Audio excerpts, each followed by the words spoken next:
It's Red Eye Radio. Gary McNamara and Eric Harley talk about everything from politics to social issues and news of the day. Whether you're up late or you're just starting your day, welcome to the show.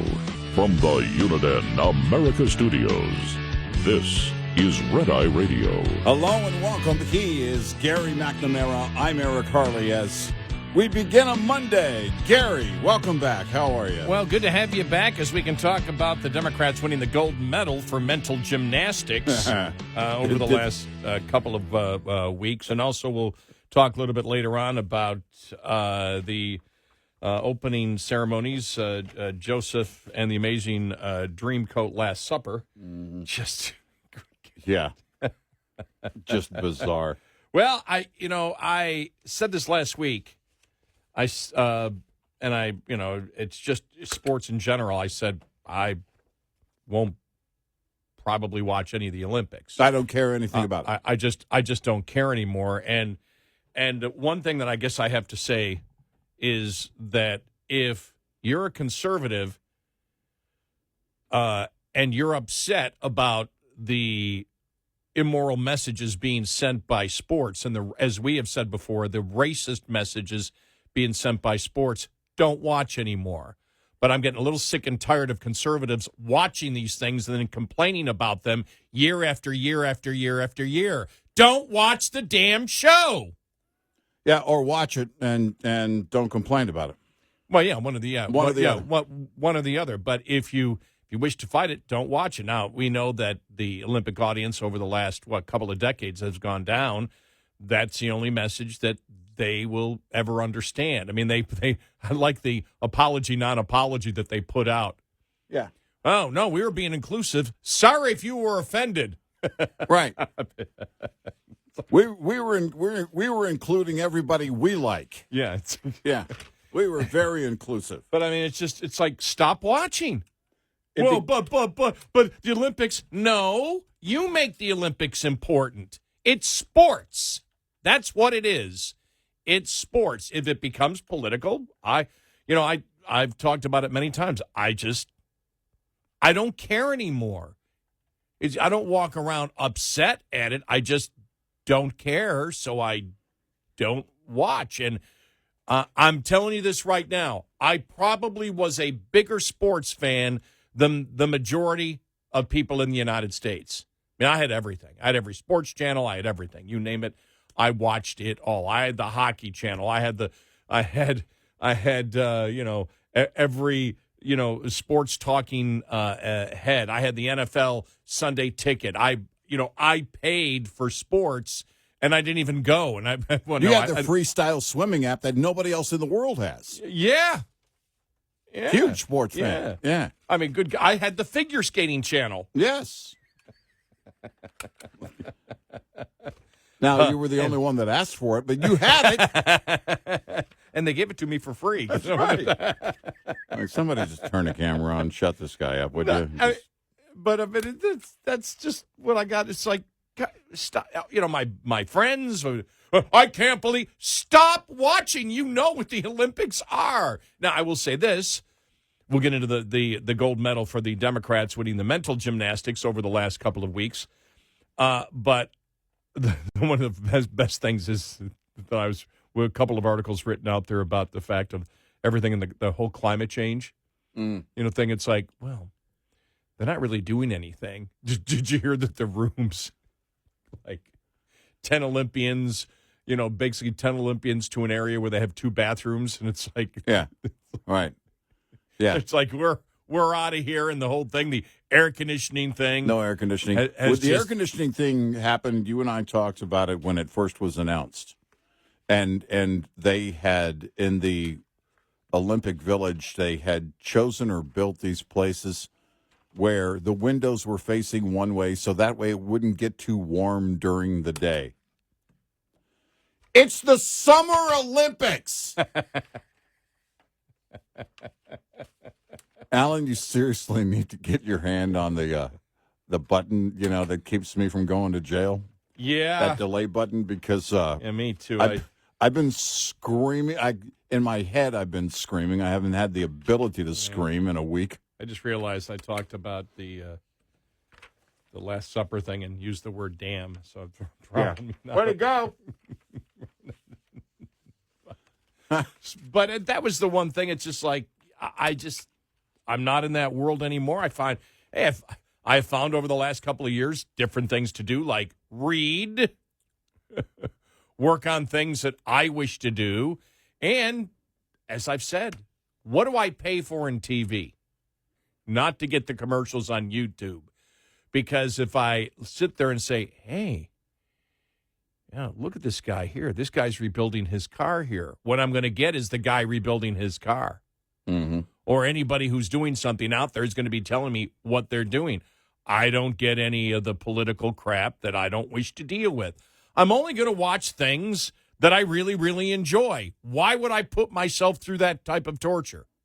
Well, and there's so much of the virtue signaling that goes on. I even found a couple of YouTubers that were doing the virtue signaling thing on their channel. Yeah, and I was like, okay, I'm out.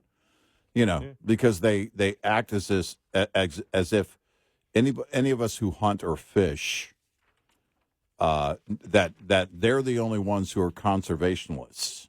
They go above. And I know you're trying to get a message out, but it's the way it's always been since I was a kid.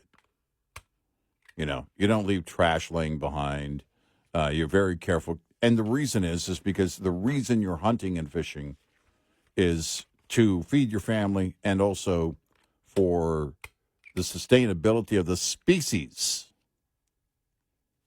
It's been this, but I ran across a couple and I was like, yeah, sorry guys, I can't stay. It was too much virtue signaling. And I thought it must be generational because both of them were younger. And now these were hunters? Yeah.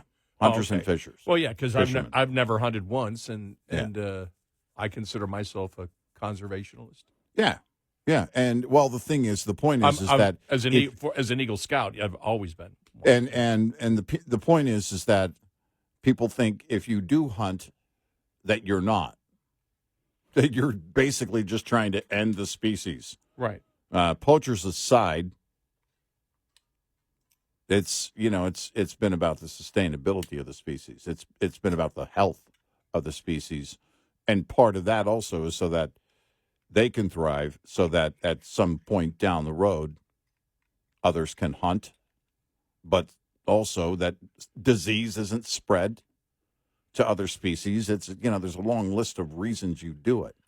But it was just this, this virtue signaling thing. And I was like, yeah, I gotta get out, and I really do think a lot of that is generational. But what you're seeing right now with the liberals is that. Well, are you saying that you were upset? I still don't understand what you're saying. Are you saying that you're upset because the hunters were virtue signaling? Yes. Oh, okay. All right. Yeah. That's what I thought you were saying. Okay. Mm-hmm. Okay. And the problem is with the liberal left is that they've made the statement that they're coming after everything. Well, you can have it. You can have the Olympics. Go for it. You can't have our kids, but you can have the Olympics. Good luck with it, because nobody will be watching, because nobody cares. You want to turn it into a big gay pride festival? Go for it. Go for it. You can have it. Yeah. Have fun. Not my thing. I won't be there. And, also the complaints about where's the American pride? I'm sorry, have you been paying attention? Have you been paying attention? American pride? How dare you? Well, I mean, it was... How dare you nationalist? So, as soon as I heard that LeBron James is going to be one of the flag carriers, I said, I'm done. This is one of the most, what he did in Wisconsin, when he lied and didn't know what happened in Wisconsin about the two cops that I believe helped to ignite in Kenosha, the massive riots. Yeah. And he lied. I just went, look, this guy's a racist. Yeah. And the fact is, for him to carry it, then he didn't stand during the Star Spangled Banner, and people are upset. It's like, are you people dumb? Stop being dumb. Well, Don't it's watch. like you're tuning in to get upset. Yes, exactly. You can't please tell me you're not just learning this. Right. And it's not worth watching. And unless you're into the protest thing. Right. If you agree with it, I can see you watching.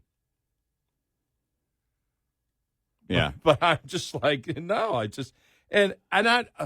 the thing that gets me, not about me not watching because I don't care. It's just all my buddies and conservative friends all upset about it. And then don't watch it. Yeah. Stop watching it. Yeah. What? I want to be in pain. I want to be in pain. You know, we criticize the left for virtue signaling. Stop pretending you're a victim. Don't watch it. Well, but it's the Olympics and it's the No, it's not. You are the one that's giving it status. Stop giving it status. You should have known it was gone. It was gone a long time ago. Things like this were going to be gone a long time ago. Yeah. This was set into motion years ago.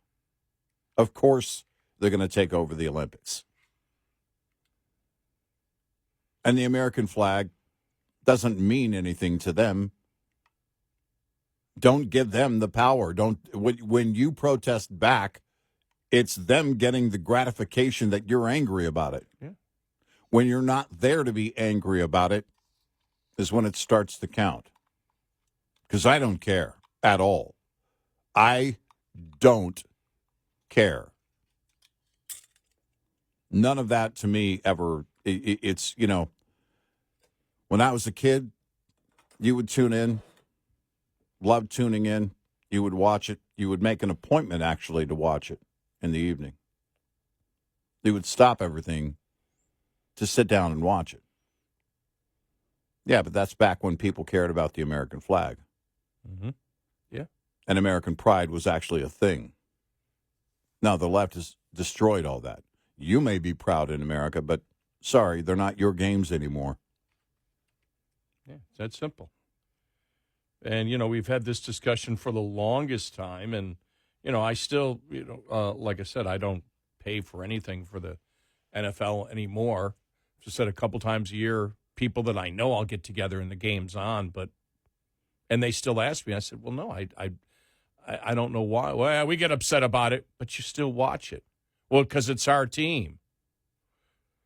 Not my team when, they stop playing sports and start throwing BS racism at me. Mm-hmm. I'm not going to watch anything that's racist. I refuse to do it. And it's that simple. And for, people for the, first, because it's been going on how long? 2015, 2016? It's a long time now.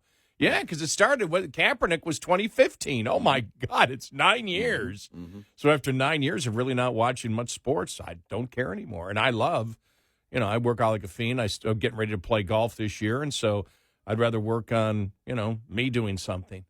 Yeah. Instead of watching something that's going to upset me. Right. Just not going to, well, nothing upsets me anymore. I expect it from the left. I mean, I'm not, you really can't upset me anymore on that. I mean, I will promote how they're wrong in a passionate way, but personally, it's not that I don't get upset. I'm not shocked. That's the point. No conservative should be shocked at what happened at the Paris Olympics. Nobody should be shocked. To be outraged and shocked, and I can't believe they're doing this, well, then you've had your head buried in the sand. Well, and if that's the case, and we're just now a little over 3 months from the election, then don't be shocked and amazed if the liberals win in November. Don't be angry. Because that's basically the turn that happened pretty much since I was out, is that the liberals have become united. And everybody's on board for the least qualified candidate among them.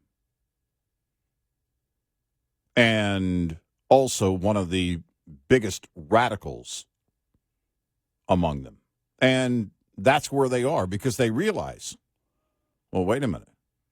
At least, she may throw out a bunch of word salads, but if we program her right, she's going to get the agenda right? And it doesn't matter. The hatred for Trump and full-on radical agenda is the only thing that matters. And if you think they can't win an election, you're wrong. Oh, yeah. Of course they can win an election. And that's why we've talked about the fact of being focused. Don't say stupid things. Focus on the 3 or 4 issues because they can't win on the issues if you keep it focused on the issues. And understand, did you see over that they're the latest one? Because they're going to lie. They're going to lie like you can't believe, and you better be prepared for it and better be prepared to attack in unison, on it. Now, I know that they're united. How long it's going to last, I don't know. I mean, everybody's paying attention to the Fox News poll, but the Rasmussen poll last week was devastating for Harris. And even CNN looking at the analysis going, she really didn't get a bump. Right. You know, you and I are going through the political demographic makeup. Can Trump win? Absolutely, Trump can win. Can they win? Yeah. Yeah, you've got to be focused on what you do, and you've got to pound over and over again because a significant portion of Americans live in the bubble of today. And we used to say that you should campaign like you're 20 points behind, but right now, with the way that the radicals are all in one group and they are all moving in the same direction, they are in unison. You better campaign like you're 40 or 50 points behind. Well, the Trump one where Trump was basically saying, we're going to do such a good job, you're never going to have to vote again. And the Democrats took it. See, Trump's trying to get rid of elections. He said, you're never going to have to vote again. And the context was completely different. Yeah, Understand what they'll do. And the mental gymnastics that they've gone through where they've definitely won a gold medal. Now, I don't know if they've convinced anybody, but the mental gymnastics just on Biden over the last month have been unbelievable. I mean, they change it. They change her mind every single day. I mean, they become so adept at lying. Oh, yeah. We got a great show ahead, 866-90 Red Eye. This report is brought to you by Rotella. With advanced synthetic technology, is designed to help keep your rig running with more mileage and less maintenance. Keep your engine humming in the heat this summer by keeping up with preventive maintenance. Think your PM is complete after your oil is changed? Think again. There's grease, transmission fluids, and gear oil to consider too.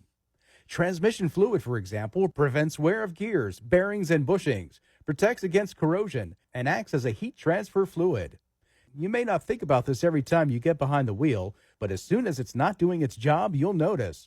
Misapplication of transmission fluid can mean reduced fuel economy and abrupt or hard shifts if the static friction is too high. It can also cause sluggish operation at low temperatures if the viscosity is too high and leaking through seals if viscosity is too low. Get in touch with Red Eye Radio, toll free at 866-90 Red Eye.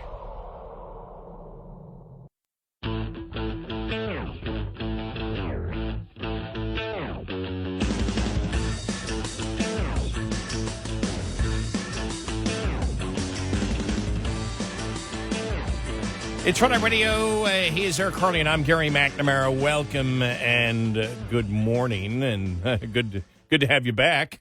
Yeah, good to be back. How you feeling? I am better, much better. I was on my way in Thursday night, and it just simply wasn't going to happen. I've had a couple of things going on. I've been very busy, a little too busy for the show. But I'm very busy. I'm a very important man. So I got COVID again, and for the first time, I was telling you during the pre-show meeting, for the first time, the other 2 times that I had it, my wife got it at the exact same time, which would make sense, and she refused to get it this time.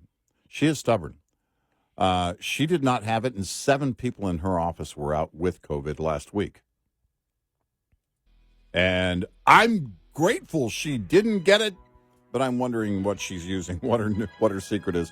But also had a upper respiratory infection that did not let go. Still hasn't completely let go, but much better and really, really glad to be back.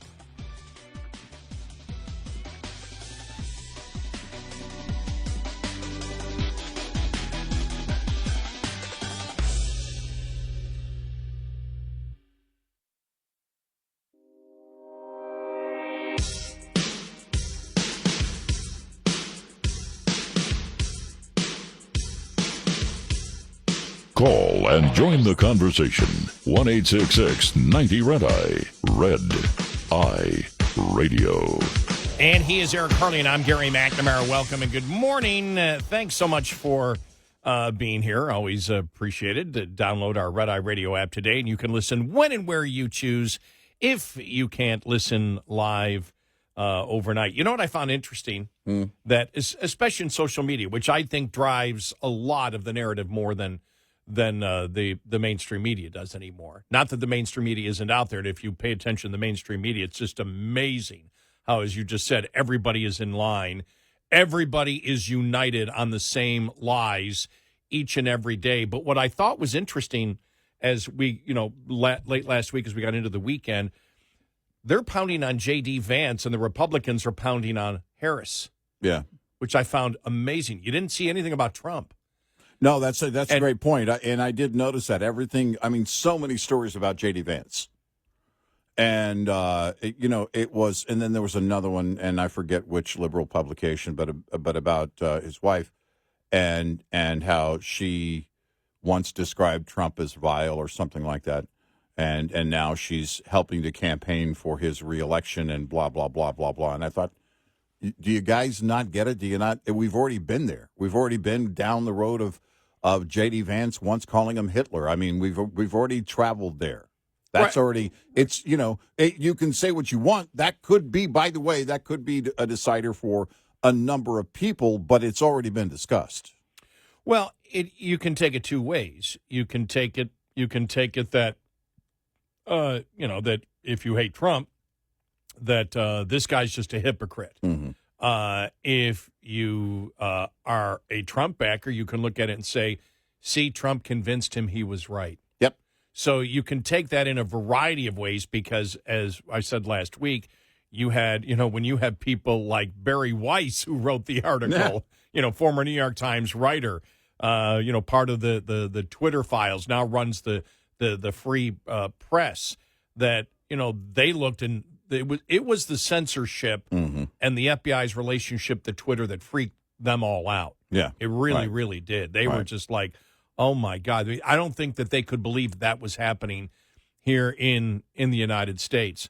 But you always take, when you take somebody who's that young, because if you know J.D. Vance's history, he's young. Mm-hmm. He's had a variety of different opinions all over the place, mm-hmm. like a lot of people do. And as they grow, they get to a certain, they get to a certain point of going, okay, now this is the ideology from examining everything else. This is where I stand. And for a lot of people, it happens in their 30s. When people say, I've changed my mind on everything in their 60s, we don't buy it. Well, the only proof of that he's actually even gone through puberty is his beard. So this is man. When I saw him without his beard just a couple of years ago, he looked so incredibly young. But that's the danger of picking somebody who is so young, or can be a benefit. You don't know. Now, I personally think that when it comes to the election, it may matter now. Doesn't matter when it comes to the election. People vote for the person on top of the ticket, especially with Trump on top of the ticket. J.D. Vance is going to have to earn his own credibility along the way, because everyone's talking, well, what about 28? Let's hit the brakes. Let's get through 24 first. But it was, what I saw was absolutely just everything I saw on social media, just devastating. And let me just, I posted this because I got some interesting response to this. Megyn Kelly went, for all of you still, the word that begins with sounds like witch. When for all of you still witching about J.D. Vance's childless cat lady remarks, Kamala Harris supports the sterilization and mutilation of perfectly healthy minor children. Get a grip. But I was talking about this the other day. I said, look, they said, J.D. Vance was taken out of context. He wasn't in the Tucker Carlson interview, but another interview, he clarified what he meant. That's why you and I've talked about this all the time. Whenever you take an opinion as a conservative, make sure it is completely and totally, everything is included in it. You have to do the full wraparound on it. Yeah, you got to do the entire wraparound on it. Yeah. Because I got somebody said, well, who cares whether somebody has children or not? And my response was, the government. All tax policy. Look how much of tax policy taking money from you, the government taking your property from you, so much of it is based on behavior that you could look at it and go, that's nobody's business.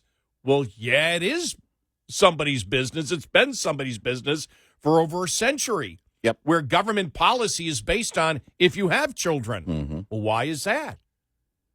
Because having children is viewed as beneficial to society. Mm-hmm. When you talk about families with a mother and father, that's always been thought of as a mother and father is the best way. A mother and a father. That's the best way. If we didn't have such an enormously low birth rate right now, there wouldn't be such great concern about the future of the economy. Oh, absolutely. So, and that's the whole thing, that having children is viewed and has been over the last century by society as beneficial to society and is absolutely necessary to keep your country going. You need to have a birth rate. If your birth rate starts going in the opposite direction, you don't have people to fill the workforce. And so that's why there's been so many benefits and things that are, concerning children, because there's a whole ton of things out there. And this goes back to Independent Bob screaming, why am I paying the same in property taxes for the schools as somebody who has 6 kids? Mm-hmm. Because it's viewed as beneficial to society to educate those kids, so it's a communal thing. But think about this. Across the board, we make decisions about who to take money from based on behavior, or sometimes based on behavior of people generations ago. The whole reparations movement is based on what happened 150 years ago. Mm-hmm. It's not based on what's happening now, even though some of the advocates would say that, but that's not the point, because they wouldn't be. It's about slavery, and it's about Jim Crow. Mm-hmm. It's about things that happened, hundreds of years ago, and still people want tax policy based on that type of behavior. We're always, because you can make the point, what do I have to do with anybody? Anybody, doesn't matter whether they're my relative. That's like saying that I'm responsible if I had a relative 100 years ago that committed a murder. Right. I'm not responsible for it. But understand, when you say that, well, what business is it of anybody? Well, it's a business of the government. And we sometimes live, Eric, in this world where we don't even know what the hell's going on. But the entire tax policy, so much of it is based on your behavior. We've talked about this. Why does somebody who works 2 jobs have to pay more in taxes than somebody who works 1? Right.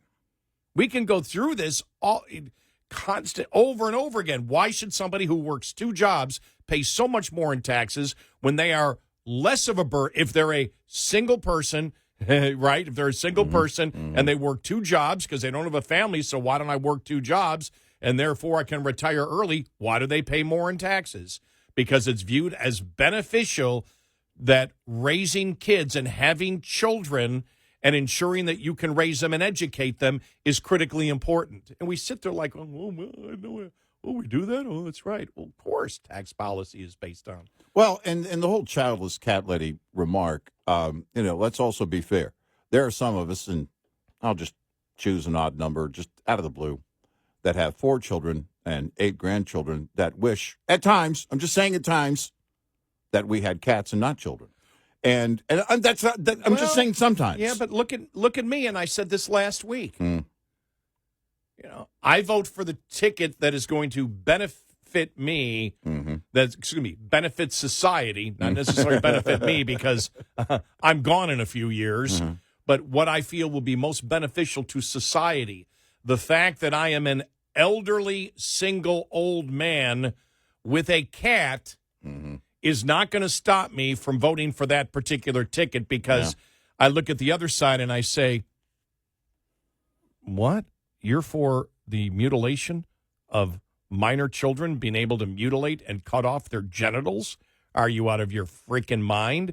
Oh, you're for defund the police? Oh, you're for open borders? Oh, you're for taxation without representation of future generations? You talk about something immoral. Yeah. Right there. Okay, taxation without representation. The country was formed on that. We found a loophole. They're not alive yet. We can tax them. Yeah, what do they know? Yeah, we'll put it here. What do they know?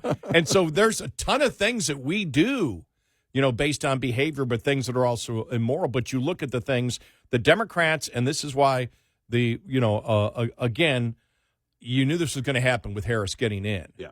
But the fact is they can't defend anything that they believe in. Everybody knows. There isn't a Democrat out there that doesn't know that the mental gymnastics and the line that the Democratic Party has decided as a group, not individual line, but that's what you pointed out. Mm-hmm. Everybody now is united behind line, and you made the great point to me during the break. You said during 2016 it was really Hillary. It was Hillary doing it. Not that there weren't people in the background. Yeah, Hillary and the DNC. But basically it was driven by Hillary Clinton. This is what is different than 2016, as huge as the Russian hoax was and as sophisticated as that whole thing was. And it wasn't the only set of lies being told about Donald Trump. They were throwing everything at him. Now everybody's throwing everything at him. And it's all lies. And it's all lies, but they're all in unison. In 2016, there is no reason to believe he may have agreed with it. I don't know. But no reason to believe Barack Obama's administration was part of it, but I mean directly involved in putting all that together, the white paper and everything else that transpired. Yeah, he takes ownership in it, but now they have direct involvement. Every one of them are holding the set of lies and taking them to the media. They're delivering every day openly. The same set of lies, and they're going to be doing that nonstop. I said before I left here last Monday morning that if the Democrats have any hope, then you better get in line. I even mentioned George Clooney and Barack Obama by name, and within days, both of them were on board.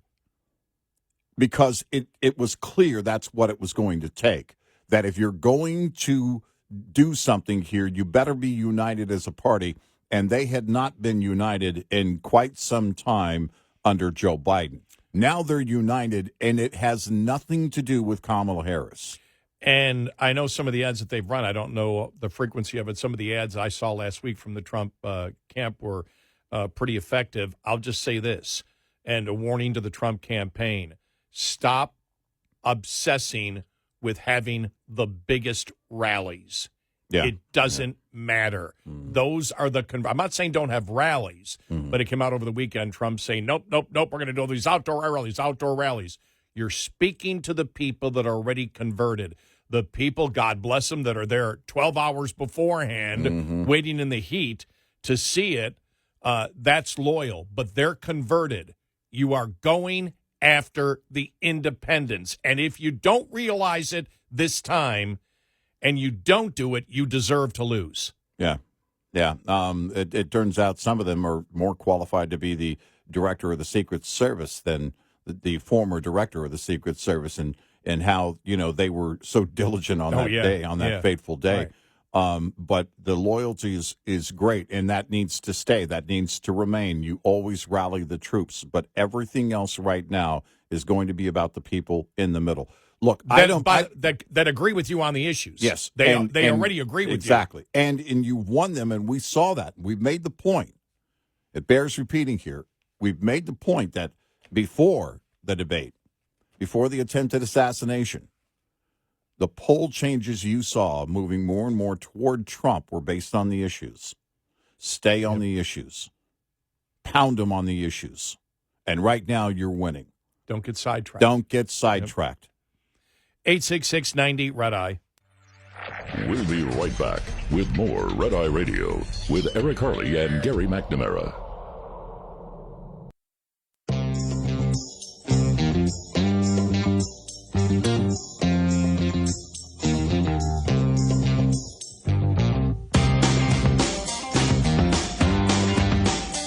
It's Red Eye Radio. He is Eric Harley, and I'm Gary McNamara. Interesting because you see, but we were going through the polls last week and looking at the Rasmussen poll, which we focused on because that seemed to be closer.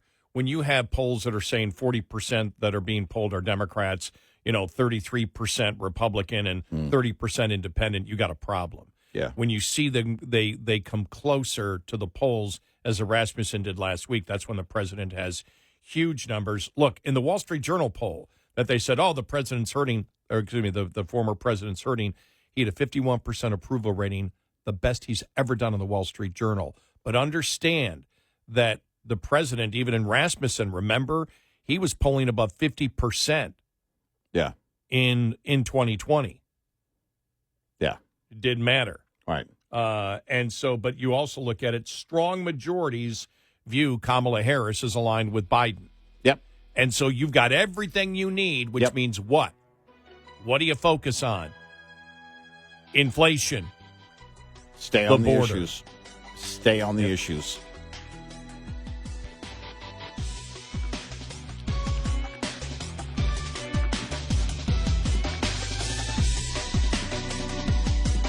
Top of the Hour News is brought to you by House Products. Visit houseproducts.com. This is Red Eye Radio on Westwood One.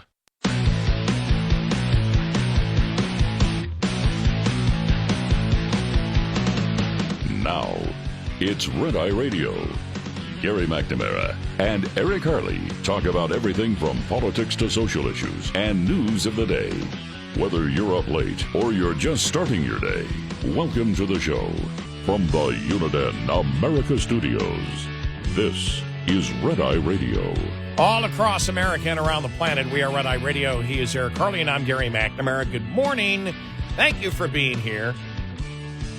By the way, what have we always said about polls? You start paying attention starting in September and as you get into October. Yeah. But the fact is, it's interesting because you do want to look at the inertia of all the polls to begin with and then examine the different polls. Now, there is a wide. Did you see the one? There was one poll last week that showed Harris and independents up like 23 over Trump. Yeah. And then one that showed Trump 20, something like 20 or 23 over her. Mm-hmm. And I went, so between the polls, there's a 46% difference. Yeah. Something is not correct there. What I find interesting of the polls, Frank Luntz was talking about a poll the other day. First off, he said it doesn't change any of the states of where Trump was before. Right. The race right now is closer, but it doesn't change any of the states, and it's almost what we had, what we said last week. Mm-hmm. The other thing is it all depends on the political demographics of the polls being done. And I don't know how you do that right now. But I do know this. If you have a poll, and we mentioned the Reuters poll last week, the one that showed that she was up by 2 points. Mm-hmm. Well, you had 50 more people. You had because I think it was like something like 400 and it's like 450 Democrats were polled, 400 Republicans, and then like 370 independents. Mm-hmm. I went, well, is that even close to being correct? When you look at that particular poll, that's where she was up by 2. When Rasmussen did it, and they were closer at 35%, I think it was 35% Democrat, 33% Republican, and 32%, I think it was independents. He was up by, I think, 9 and 7, I think it was, Trump was up, and absolutely dominating in those particular states. Right. So you can, look, they're fudging everything now, as you know. Think about it. Trump got out there and said at a speech last week that if you vote for me, we're gonna fix things up so great where you're never gonna have to vote again. Yeah. And so he said, what did Democrats do with that? In unison, everyone. Trump made it clear that if he wins, there'll never be another election. Right. That he'll be dictator. And that's what they're doing. And I just, it's like the Olympics. It's like, how the hell are you shocked by any of this? I'm not shocked. It's what you do is you fight back and you hit on the issues. You don't respond. Now, you sit there and you say, they're lying again. I mean, my God, they've got nothing but lies.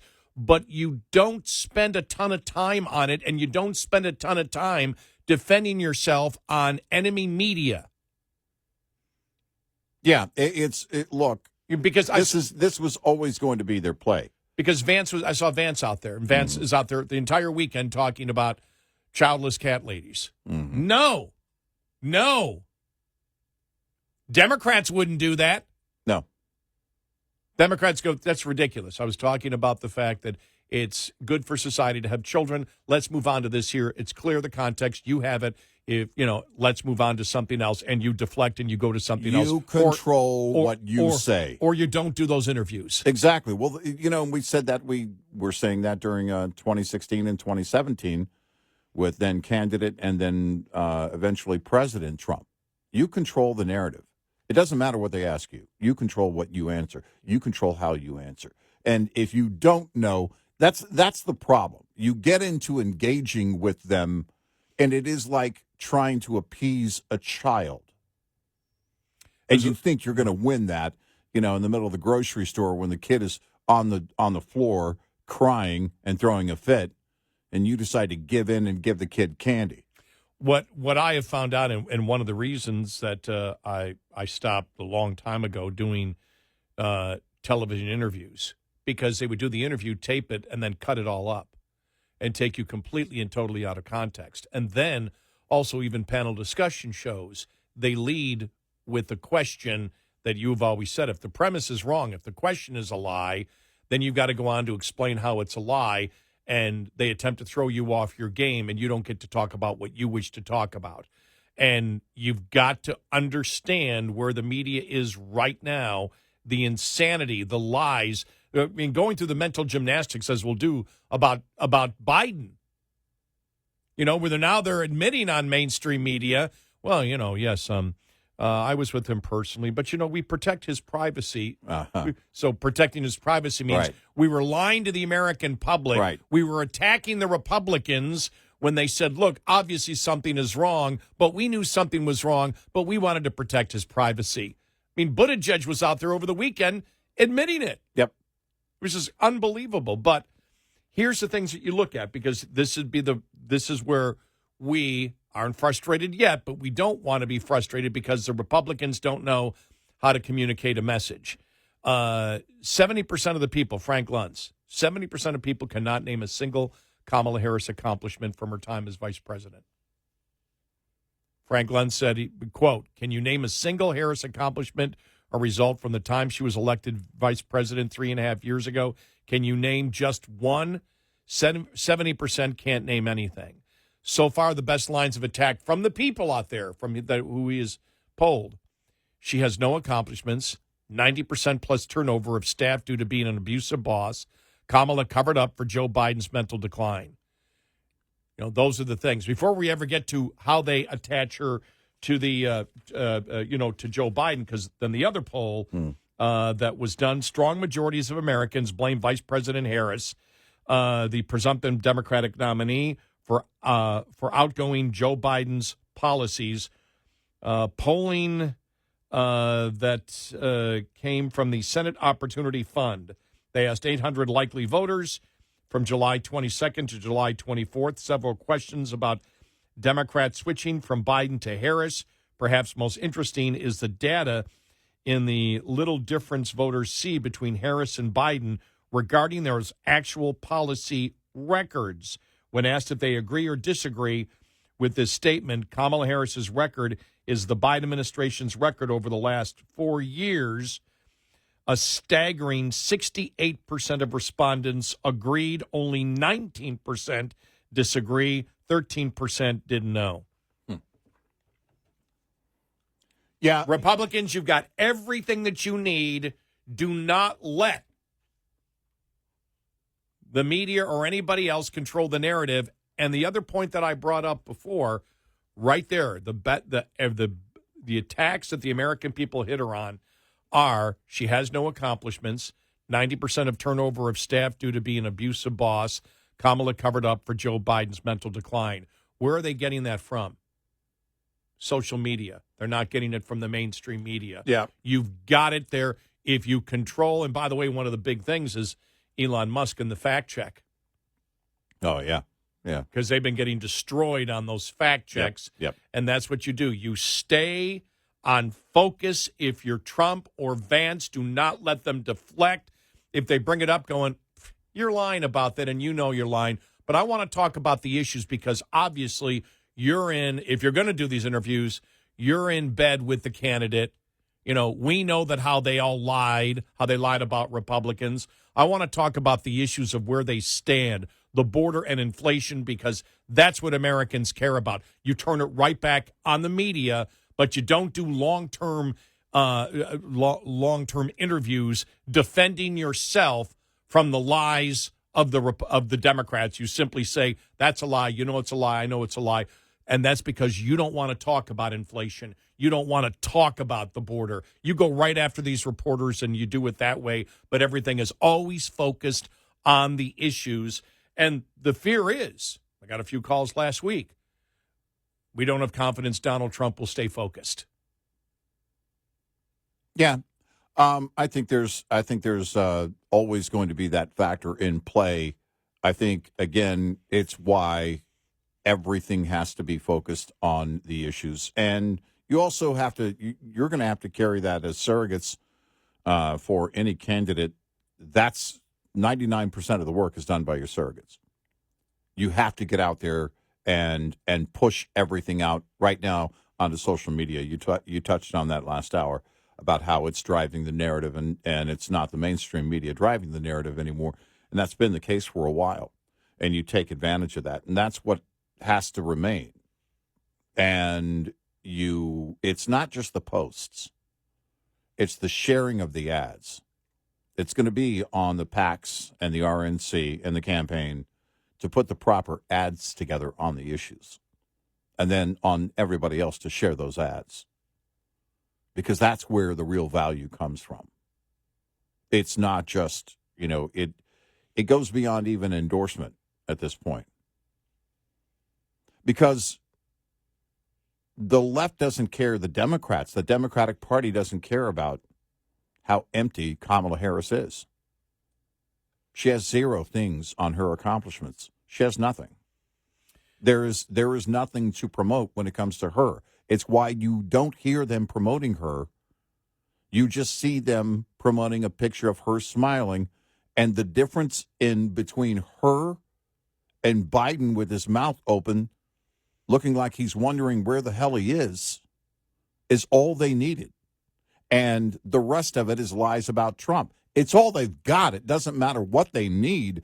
It's all they've got because they weren't, as we said all along, ever going to leapfrog over Kamala Harris. That was not going to happen. She's it. But you don't make it about her. You make up the lies. And they have no problem. In fact, they've been manufacturing lies. It is, when it comes to political lies, the Democrats own it and have for a long, long time.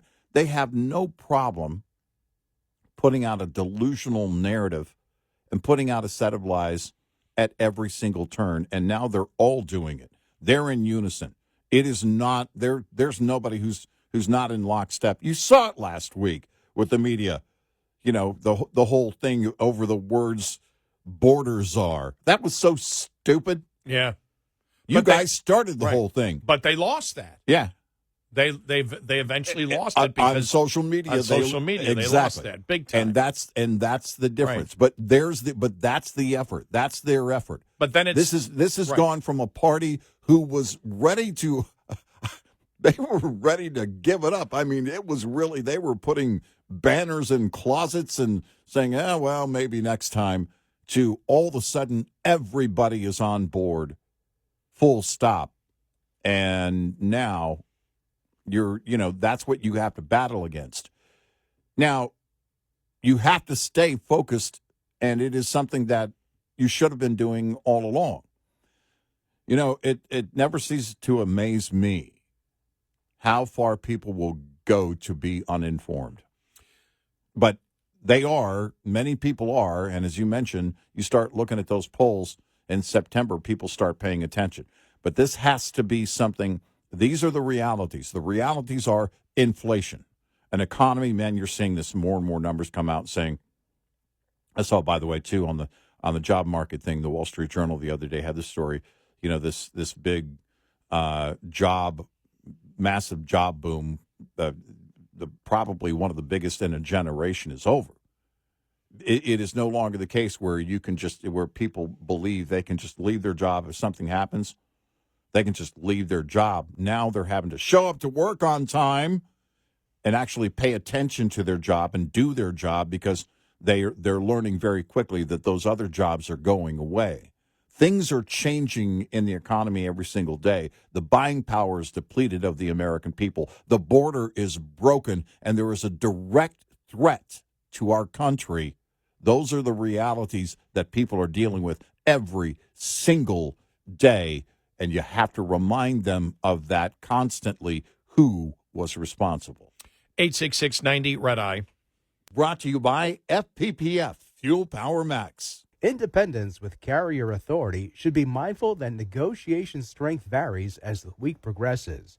Typically, the highest rates across major segments are paid for loads negotiated on Sundays, and the highest volume of loads for all segments is seen on Mondays. Also, the weekday that tends to be the best for flatbed negotiations, yielding the best rates. Owner-operators tend to have less negotiation strength on Tuesday, which shows the lowest weekday spread between brokers' offered rates and actual paid rates. Broker offers tend to rise by Wednesday as the end of the week is in sight. This day also seems optimal for the 3 o'clock hustle, so-called for its reliance on that afternoon time of day, when brokers are getting nervous, to improve negotiation strength. Stay mindful of this system to maximize your revenue. Owner-Operator Business 101 is provided by Overdrive's Partners in Business program. Go to overdriveonline.com to the Partners in Business section of the website for more details on this and many other topics. Brought to you by Shell Rotella, with advanced synthetic technology is designed to help keep your rig running with more mileage and less maintenance.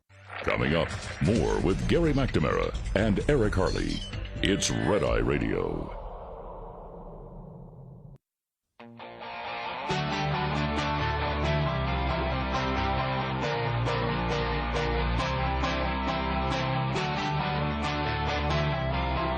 It's Red Eye Radio. He's Eric Harley, and I'm Gary McNamara. Oh, I know the one.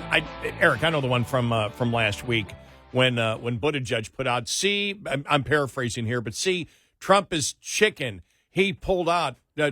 Tell me who was the only presidential candidate ever to pull out of a debate. And it was like Joe Biden. Right. Yeah. It's not Trump. It's Joe Biden. Right. Oh, he got smoked on that. But everybody jumped. If you saw for like a half a day, everybody jumped on it. See, Trump is chicken to debate Harris. He pulled out. Well, no, Biden pulled out. Right. There was no debate between Biden and Trump said, I want multiple debates a couple of days before. Right. And their Buttigieg comes out and it's like, oh, my God. This is understand what they're attempting to do. It's like, well, Trump's not afraid to do it. But now he's going to do it. He's going to negotiate with you. You're a new candidate. You're not. He didn't. This is a new campaign. He's going to negotiate one with you. Right. Like he did with Biden. Right. And it's like, but the funny thing is, can you believe that Trump pulled out of the debate? No, Biden pulled out of the debate. Your guy quit the race. Right. It's like. But no self-awareness at all. No self-awareness at all. And, watching it all play out, it was watching that turn. It was like, okay, it's on. The radicals are going to implement radical tactics in order to get their radical agenda across.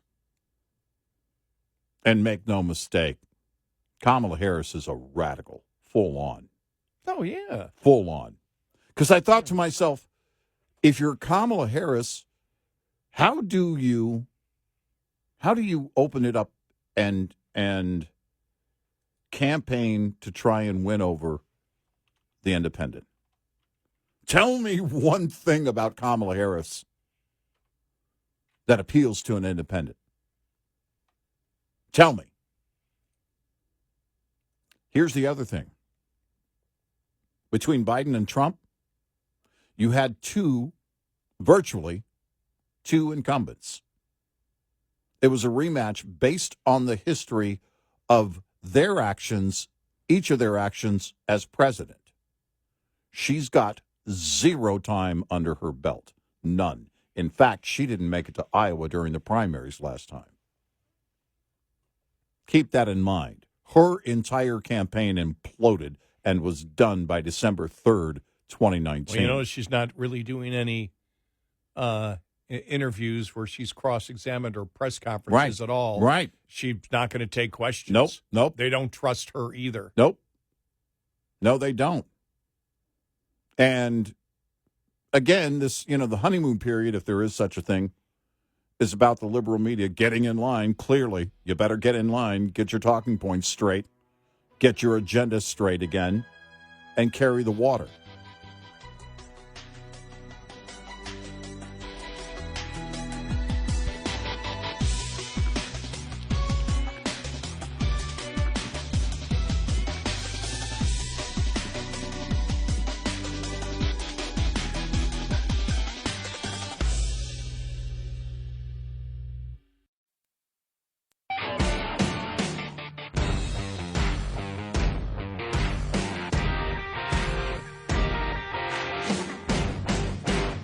You're listening to Red Eye Radio from the Uniden America Studios.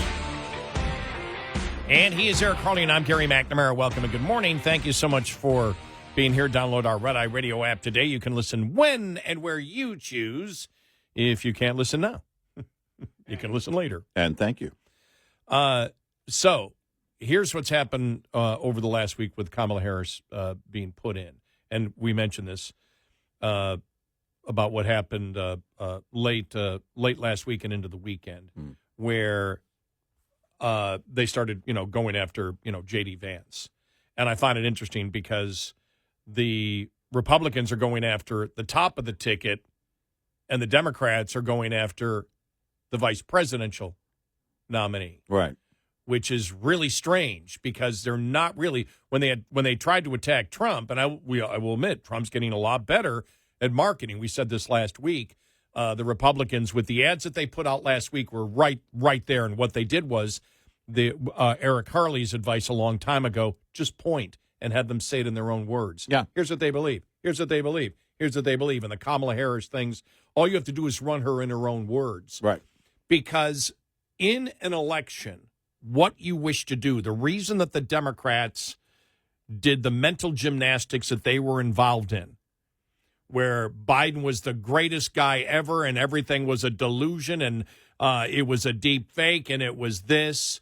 They went to, Harris, who they hated, and we'll get to that in a little bit. Harris, who they thought was a drag on the ticket, and everything's been reversed.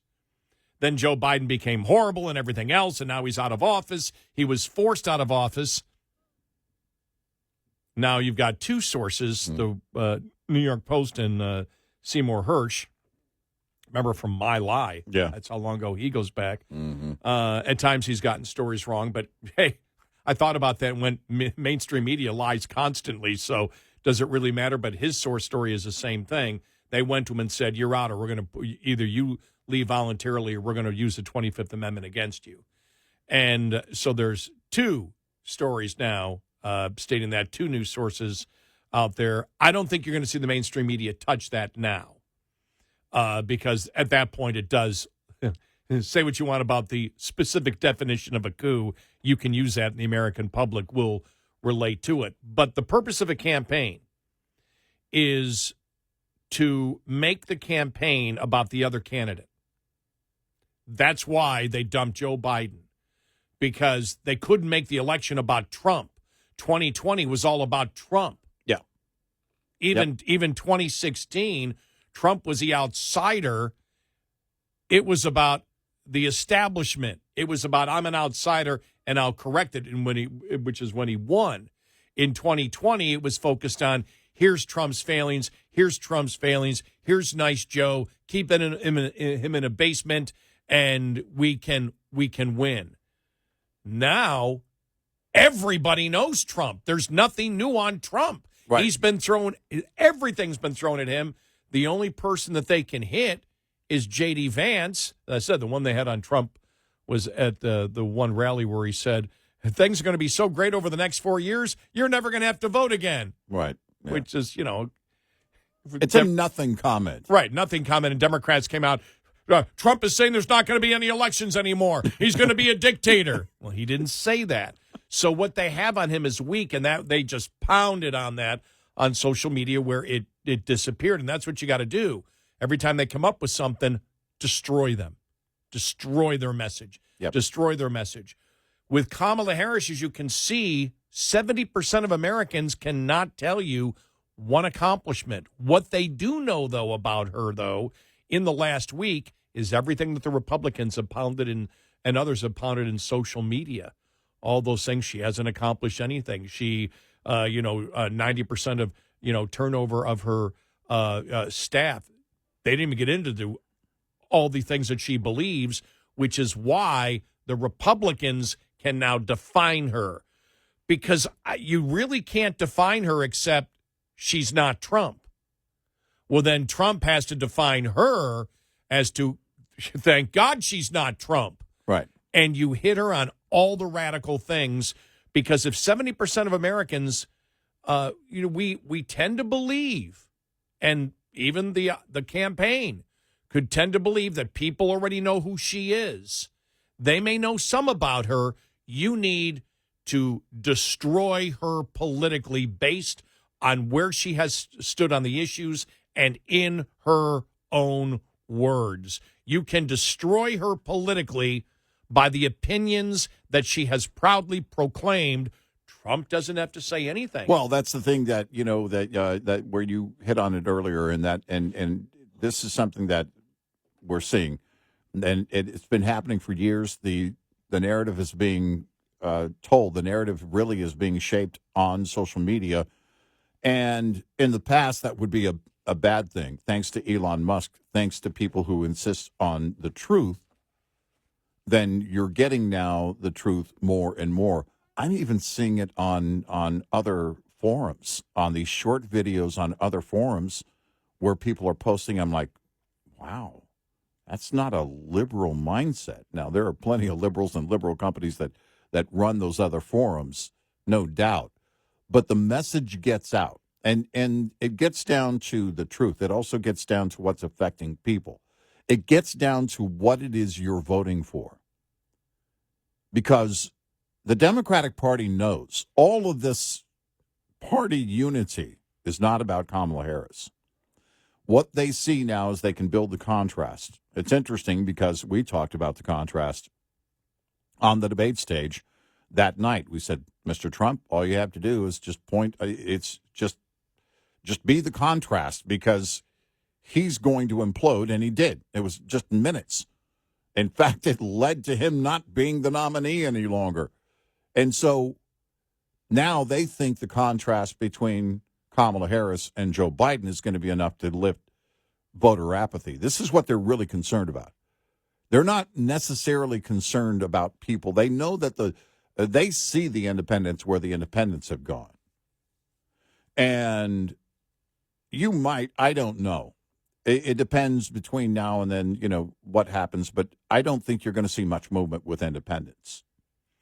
So now the question is, all right, so what do you have? Well, you've got Kamala Harris versus Donald Trump, and Kamala Harris has nothing on her list of accomplishments. In fact, what you can do successfully is you can, she was the border czar. I don't care what you want to call it. She's the border czar. She was the one who, along with Biden, is responsible for the broken border. She and her party, they're responsible for what's going on with inflation. They're responsible with what's going on with the lack of leadership when it comes to national security. They're the ones. And if you watched Netanyahu speaking last week and saw who wasn't there, that support this anti-Semitism, that are part of the anti-Semitism, that practice the anti-Semitism over and over and over and over again. So them trying to say Trump is full of hate is laughable when they proudly go out. And you looked at everything that happened at Union Station last week, and it took her a full day to comment on that. Well, and this is something that I have been majorly disappointed in the Republican Party over the years, and you and I have talked about it, and it is the fact that the Democrats are blatantly racist with identity politics. Yep.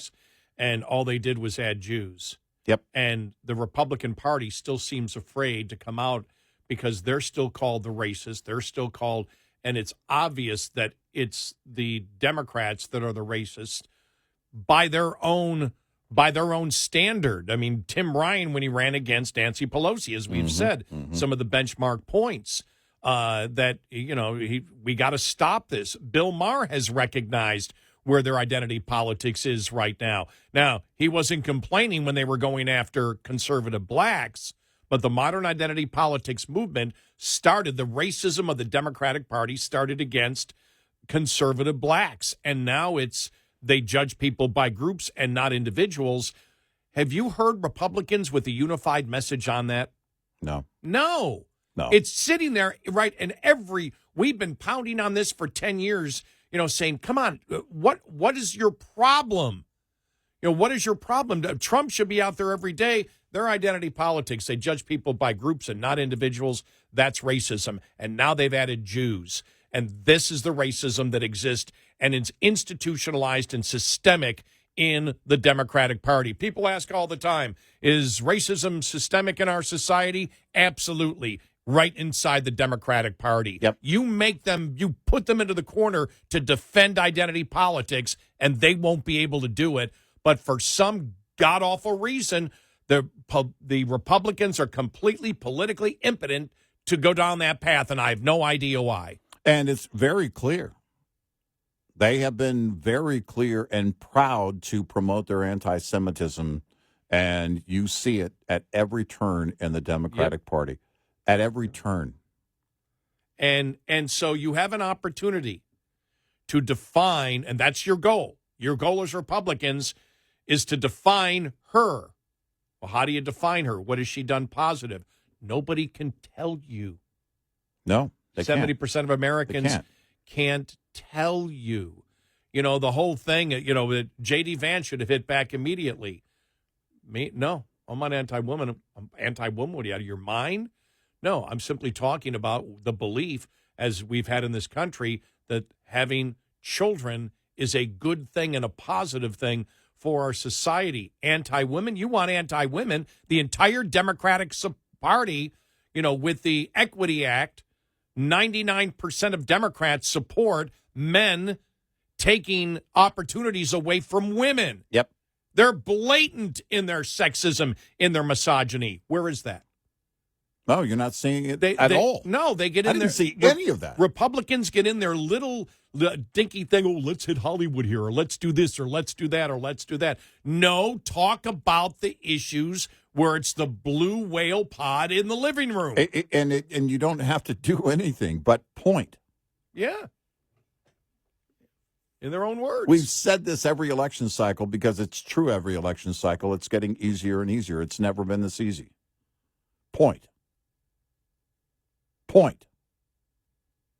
Acknowledge the obvious. Yeah. Become Captain Obvious. Would you do it? Why, we're not asking you to become experts in calculus. No. Just the obvious. Right. We thank all of our listeners. We get some great compliments. And we have over the last month, and we really appreciate it. But the fact is, we're not that smart.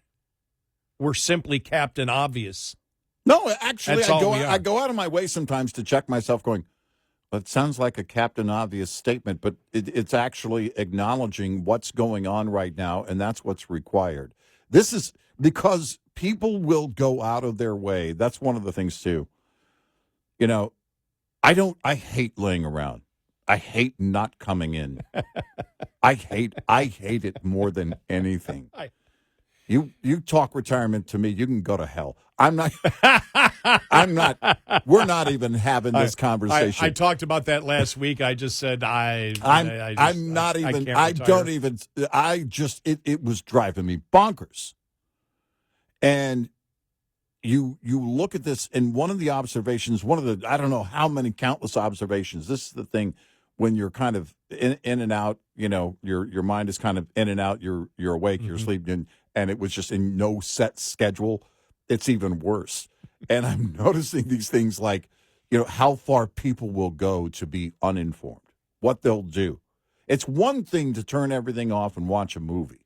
It's one thing to, turn everything off and go outside. But I mean, people are very proactive at becoming uninformed. And that's their reality. The reality for those of us who are critical thinkers and care about the future of this country has to be that we're going to have to carry a lot more between now and November 5th. I've been saying we're at a crossroads, and there is nothing that is more true than what I have been saying. We are at a crossroads. If we don't fix this now, I'm convinced we never will. 866-90-RED-EYE. Lines open for your calls. 866-90-RED-EYE on Red Eye Radio.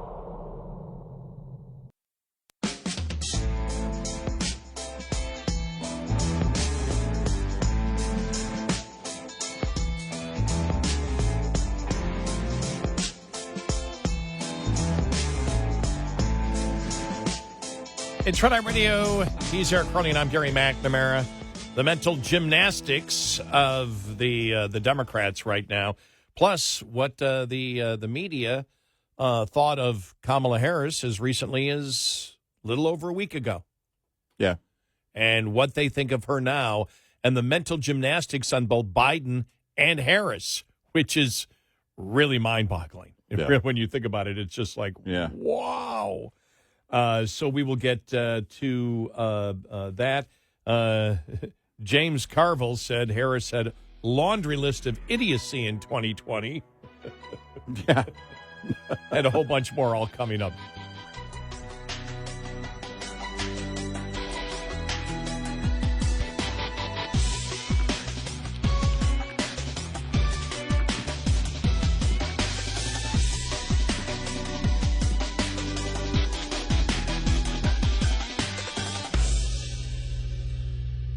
This is Red Eye Radio on Westwood One.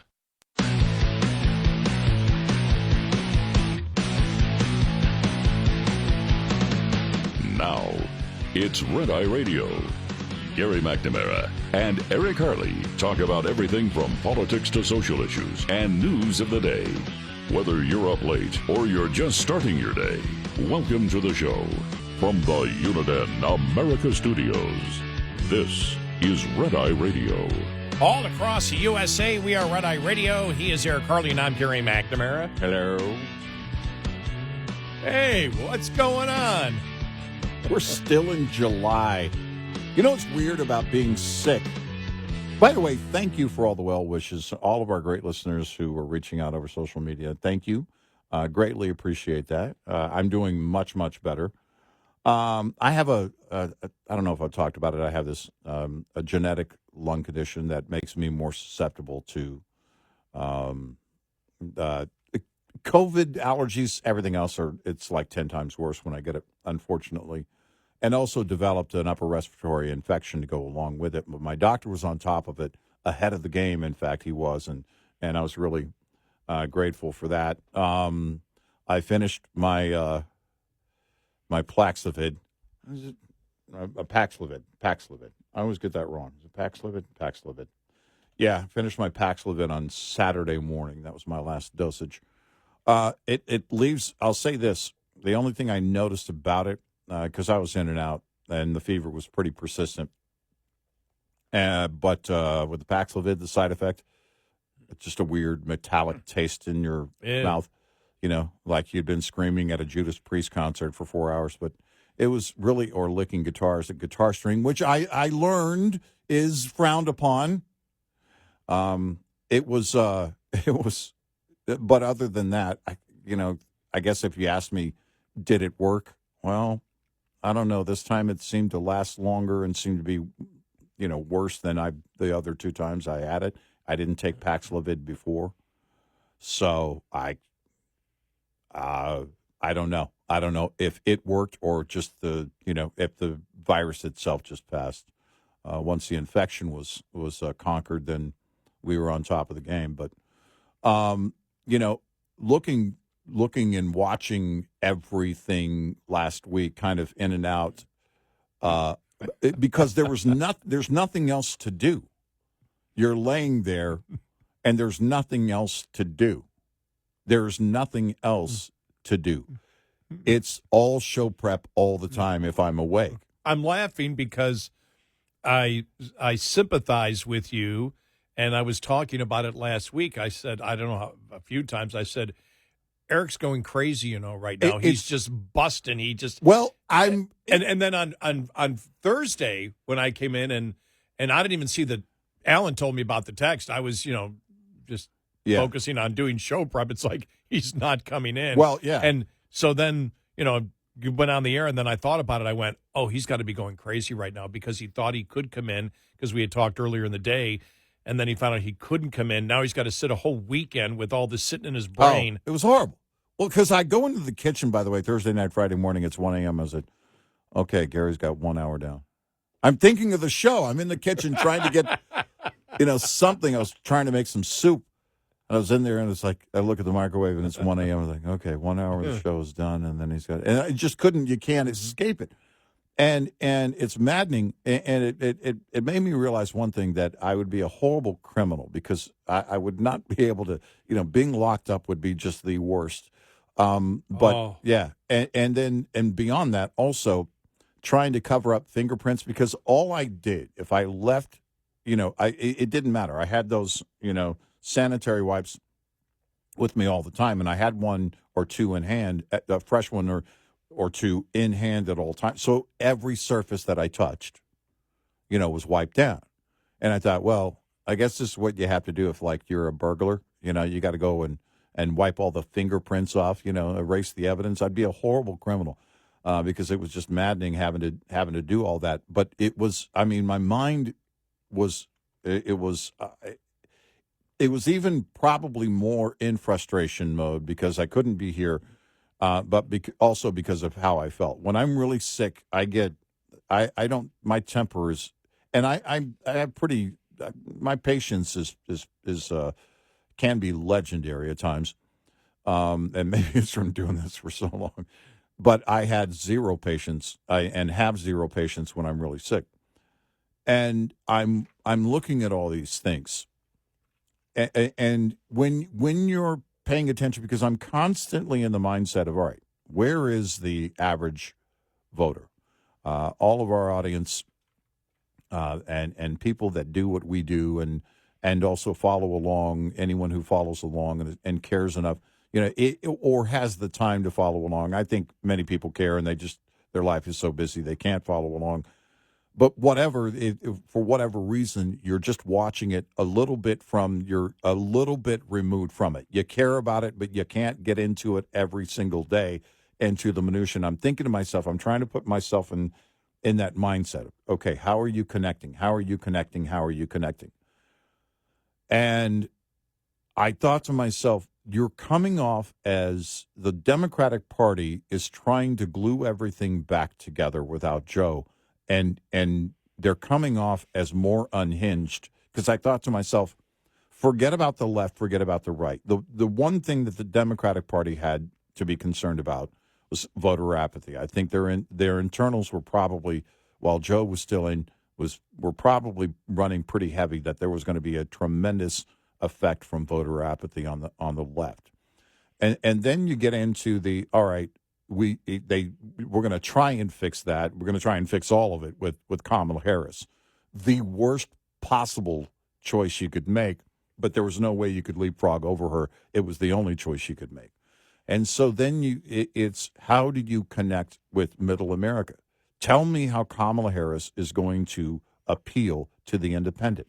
How does she appeal to that Midwest vote? Remember the poll that came out from Iowa, and Trump had a 18-point lead over Biden in that poll, and there was reason to believe, and I think one of the pollsters even said it, look, there's a shared mindset in that region, not just in that state, but other states, there might be that same kind of mindset. It's the same It is the same culture for some states in any region. They often share the culture. And so there would be those same concerns that would drive those polls. And I'm thinking to myself, how in the world does a Kamala Harris, a California Kamala Harris, connect to people in the center, the independent?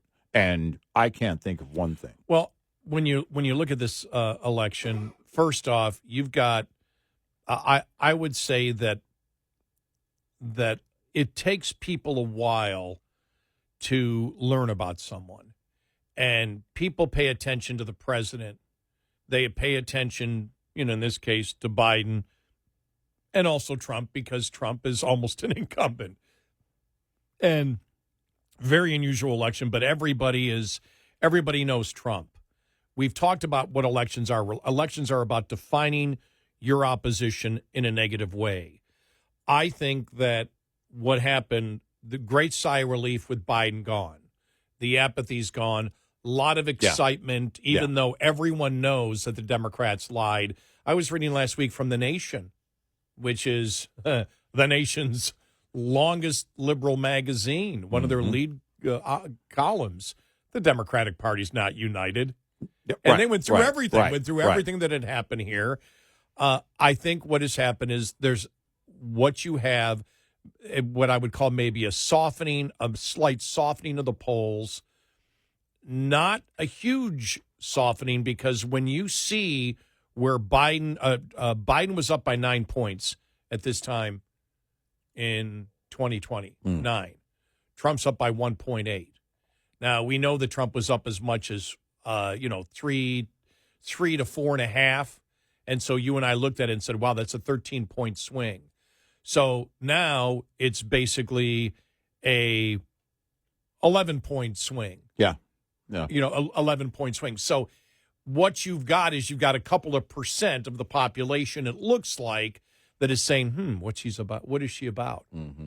And that's why it's up to because Democrats can't define her except in a generalized way. Right. They cannot define her politically. That's the problem the Democrats have. Democrats can't come out and say, hey, here's where she really stands. Right. Because it's not it's not going to work. So I view this more as a pause where people are like, okay, what's going on here? Right. More than I do this great surge to Kamala Harris, and that's why you and I say it's time for the Republicans now to communicate effectively, because Biden did a lot of the communication for the Republicans himself. Right. Because he was just so incredibly bad. And it's time for the Republicans now to pound and define her as to who she is. And the one thing is, you can look at it, because the one thing that I'm sure upsets a lot of Democrats are like, but everybody lied about Biden. Mm-hmm. Everybody lied. Mm-hmm. And we'll play some audio coming up here. Every single Democrat, they were all lying about him. Kamala Harris was lying about him. Doesn't the truth mean anything to these people? What's going on? And we understand the amount of people that are involved in this, probably 1% to 2% of the population, maybe 3%. But Trump still has made huge inroads since 2020 here, when you talk about anywhere between a 13 and 15-point switch of independence. That's massive. Yeah. And that really hasn't changed. It might have changed a couple of points to make it a little closer right now, but I think it's more of a pause and people going, oh, what a great, this person knows how to run stuff, which is why we say you've got to be, right on. But I understand where Republicans go, they're so bad, how can anybody go for Kamala? And the point is, I would tell Republicans, this means that, again, you've got to pound and pound and pound on the things that matter to people, which are inflation, the border. You can throw in the misogyny of the radical transgender movement. Yep. You can throw in Yep. the racism, the identity politics. But for the most part, it's those things that involve people's lives every day. For as much as people were upset about what happened at the Olympics, that doesn't affect people every day. Right. So you can mention it, but don't spend a lot of time on it. Right. How you help defeat that is by winning. That can be a part of it, but it's inflation, It's the border. It's Israel. Yeah, Sorry, it is but I mean, Israel. people say they don't care, but they care about anti-Semitism. And a lot of people going, my God, with the attack now from Hezbollah, yep. Is this going to be a full-scale war? That's sitting in the back of people's minds. So understand the frustration. We do this every day. So we sit there and go, God, how can people buy into these lies? But they do it. That they do every day. And that was my observation I mentioned earlier. One of my observations is seeing, and it's not something that I just noticed, but it really hits home when you're lying there and you can't go anywhere and can't come in here and mouth off about it. It is how far people will go to be uninformed, how easily they will jump onto something. And what the Democrats have done is basically they got everybody together. Hey, look, we're having a parade for Kamala. Everybody's got to be there. Everybody's got to be there. We're going to have a really loud marching band. The media is going to be part of it. Now we've got George Clooney and his heterosexual life partner, Barack Obama, on board with it. They have both of them, the endorsement came out. And all of that is it is the equivalent of having this massive loud parade. And when there's a loud parade going down the street, everybody looks. And then they start asking questions. Well, who's she? The one on the float? Well, that's Kamala Harris. Yeah, well, okay. Well, why is she on the float? Well, it doesn't matter. She's waving. She's holding the roses. She got a sash, it says nominee. So she's it. And people just go, oh, well, I guess she's it. And they know this, that now she doesn't come with she does come with baggage. What the left wants you to believe, she doesn't come with any baggage. She doesn't come with any history of doing anything, no accomplishments, but there's plenty of baggage because she has to own what's going on with the border and everything else that she and her party were responsible And she's for. got to promote what she believes. Yes, exactly. And what she wants to do as president. And look, like when Jonah Goldberg wrote last week, the Never Trumper, when he wrote that, he had the ad, the Trump ad, that just hit her on everything. And he said, she needs to flip-flop on everything, which means she needs to lie about everything. Right. Every one of her past statements and her true belief, she has to lie about it in order to win. And that'll be okay because Democrats will be okay with it. Yep. Republicans, Never Trumpers will be okay with it. Yep. Independents will be okay. So she should go and lie. And I'm like, wow. He's just going, she needs to lie because Americans would never, ever elect who she really is. No, that's it. It's perfect because it's exactly what I was thinking.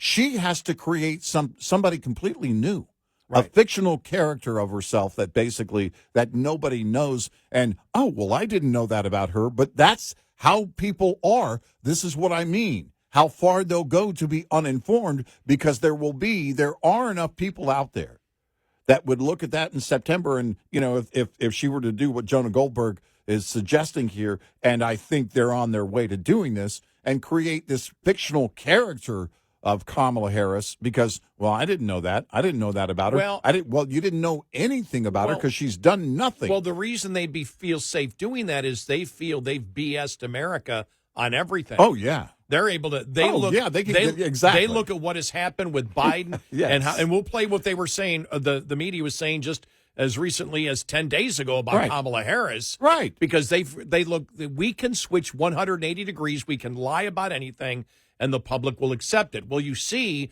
the Democrats have accepted it. I saw the liberals from Wisconsin saying they all know that their party isn't practicing democracy. Right. They don't care. Right. Well, they don't care if their party lies to them. They don't care if their party practices democracy. Right. All they care is about, can we get what we want and can we get stuff? Yep. That's it. And so but the independent is different because the independent is looking out there going, okay, and so that's who you're trying to get. Yep. You're not going to convince the Democrats they're okay with the line. Right. It's obvious. If they gain anything from Joe being out, it is the voter apathy is no longer as bad as it was. Possibly. We'll see. 866-90-RED-EYE. Get in touch with Red Eye Radio, toll free at 866-90-RED-EYE.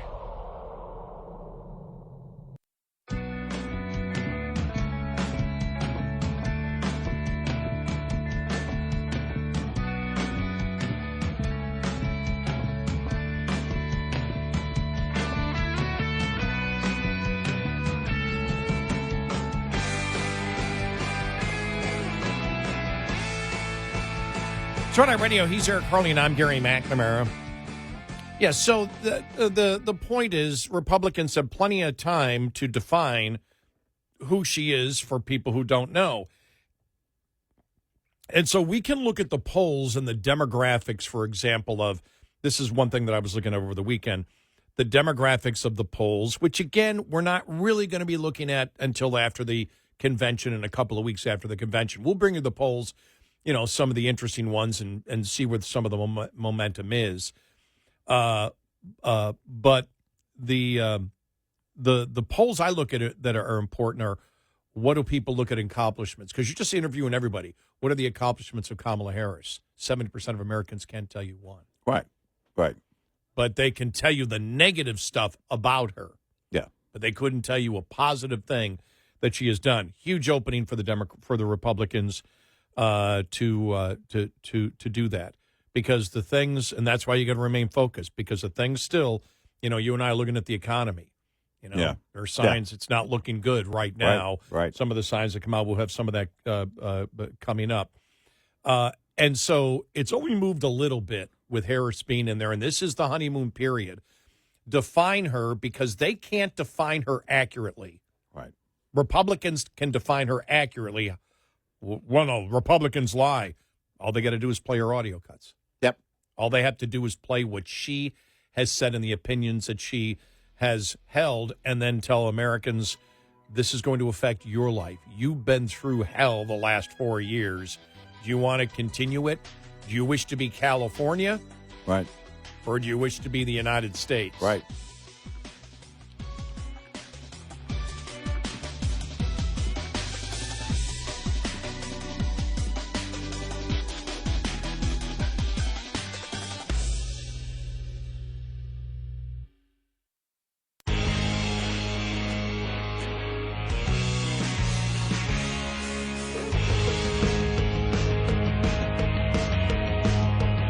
Links to everything Red Eye on the website, redeyeradioshow.com.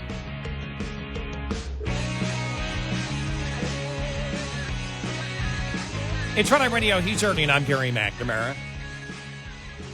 So we know the frustration you're going through if you're a Republican or you're a conservative, the way the media is covering Kamala Harris. Yeah. But understand what has happened in the polling, even if all the polls are accurate, and we don't necessarily believe that all the polls are politically, well, the political demographics are exactly what the political demographics should be, because there's still such a wide, I think, a wide difference. Well, when you look. Yeah, between the two, there is, and also look state to state. There hasn't been a real breakdown between the two, Kamala Harris and Donald Trump, on a state-by-state level. Once those start coming out, you start seeing those. You're going to start seeing where the real – that's how elections are won. And after the convention, because you may get a bump out of the convention. But understand that the Democrats are okay with lying. Don't worry about converting Democrats. You're converting – independents. You may convert some Democrats, as you've seen, for example, the success that Republicans have had with Hispanics over the last 10 years, which used to be reliably Democrat. Whether you're going to see that with blacks, we shall see in this particular election. But it's frustrating for Republicans to go, how can they buy into all the lies? Well, the Democrats are, but they even know it. That's why I read that article from The Nation last week that said it's really not a united Democratic Party. And if she shows signs of slipping, it's all hell's going to break loose by the time you get to the convention or right after the convention in September, when they see she's not doing well at all. Because on the issues that Americans care about, it's landslide number for the Republicans. But Republicans have to do their job. To show you this, give you an example. Let's look at how the media viewed Kamala Harris. Yeah. Okay. Right. Now she's the greatest thing. We don't say since sliced bread anymore, do we? What do we say? The greatest thing since smartphones. Yeah, there you go. She's the greatest thing since smartphones. Right. She's got so much. She's just wonderful. It's all BS, and everybody knows it because here's what the mainstream media was saying, the liberal media before. There are reports that say that you have the lowest approval rating of any vice president. Well, there are polls that also say I have great approval ratings. Swing voters don't like Harris. How big a drag is Kamala Harris on the ticket? She's a pretty big drag. I think she was arguably Biden's worst political decision. They don't like her. There's lots of reasons they don't like her. Kamala Harris's approval rating is now at 28%, which is an historic low for any modern vice president. We're hearing it from mainstream media, one outlet after another, one leak after another. That Kamala Harris is the worst vice president ever, the worst politician ever. We don't see the vice president. What people are saying to me, and I'm sure they're saying it to you, where is the vice president? Some White House officials are feeling that she came off looking unprepared for inevitable questions about when she might visit the southern border. We've been to the border. You haven't been to the border. And I haven't been to Europe. And I don't understand the point that you're making. The point that... By the way, I just want to stop it there because that was one of her worst moments, and it shows you if you cross-examine anything that she says, that was a horrible answer. She's not prepared. You know what I said last week, Eric? I don't think you were in when I said it. You know who Harris reminds me of? I never wanted to be a talk radio host. I was thrown in. On a Friday, I wasn't a talk radio host. On a Monday, I was. Owner of a station made me do it. Yeah. Rest in peace, Sue, and thank you so much for doing that. I wasn't prepared. I was scared to death. Yeah. I didn't know how to answer any questions on anything. Somebody would bring a question up on politics. I didn't know. I wasn't really paying. I knew where I stood. I knew I was more conservative, but I didn't pay attention to the issues. That's not what I was involved in. Yeah. You know, I knew enough of the issues that I was voting Republican by that time, during, Reagan and all that. So that I understood. But I'd never articulated all the thoughts you need to do if you're going to debate in the professional arena of ideas.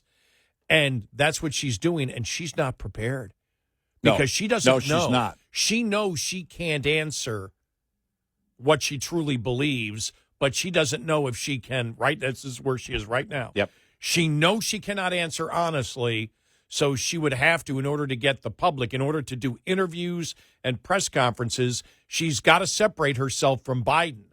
So she either has to throw him under the bus or just think the delusion of the Democrats that it's not the issues, it's the person explaining the issues that we need, which is why they were looking for Newsom as a savior. But Newsom can't get over the fact that he is California. And so that's why they have to do it. But let me finish the audio here. Mr. Holt was making was obvious to anyone else who was watching this interview, which is that the issues at the border are inextricably linked with the portfolio that she's been given. The border is secure. We have a secure border. Bidenomics is working. Prices have gone up. And families and individuals are dealing with the realities of that bread costs more, that gas costs more. And we have to understand what that means. That's about the cost of living going up. He picked Kamala Harris to be his running mate. She was ranked and is ranked as the most liberal senator in the United States Senate. So he could have gone the other way, but he went to the left. Joe Biden is running for re-election, and I will be his ticket mate. Full stop. Full stop. Sit. There you go. Just a little bit of it. Well, and you know what the left is trying to do, what the Democrats are trying to do is they're trying to build euphoria, false euphoria. It doesn't exist. Euphoria either happens or it doesn't. They're trying to make this a lot like 2008, not like 2020. And they want this to be a lot like the rise of then Barack Obama. And Barack Obama, remember him speaking at the 2004 DNC and the whole thing. And then there was this, let's look more into him. He's a rising star. That's back when we had rock stars in politics. Well, they don't have that anymore, number one. Number two, she doesn't carry any of that with her because she has a very clear record. She has of doing nothing but also failing in American politics. She didn't There was no rise of Kamala Harris. What you didn't hear, and I said this, I think it was last week and the week before, before even Joe Biden stepped down, there was no calling, no chant of, it has to be Kamala. It has to be Kamala. Everybody on the left, all of them, the liberal media, they were naming all of these different names, and none of them were Kamala Harris. In fact, she was the yeah, but what about comment. That's what she was. Yeah, but what about Kamala? Well, they realized the truth, and that is there is no way in the world we'll get away with leapfrogging over Kamala Harris, and they weren't going to. She had to be it. They didn't have a choice. This is built by their own rule book that they put in place and have been running by for years. There is no euphoria here. There is no rise. There was no calling for Kamala Harris. Trump came from the bottom up. Mm-hmm. Yeah. Trump, right now, what you're seeing with Kamala Harris, this is fully the top down. The leadership, the elite of the Democratic Party is selling you this. And by the way, they knew. We played from MSNBC, the progressives from Wisconsin. Yeah. They all knew what was going on. Right. They all knew that it was undemocratic that was going on. Right.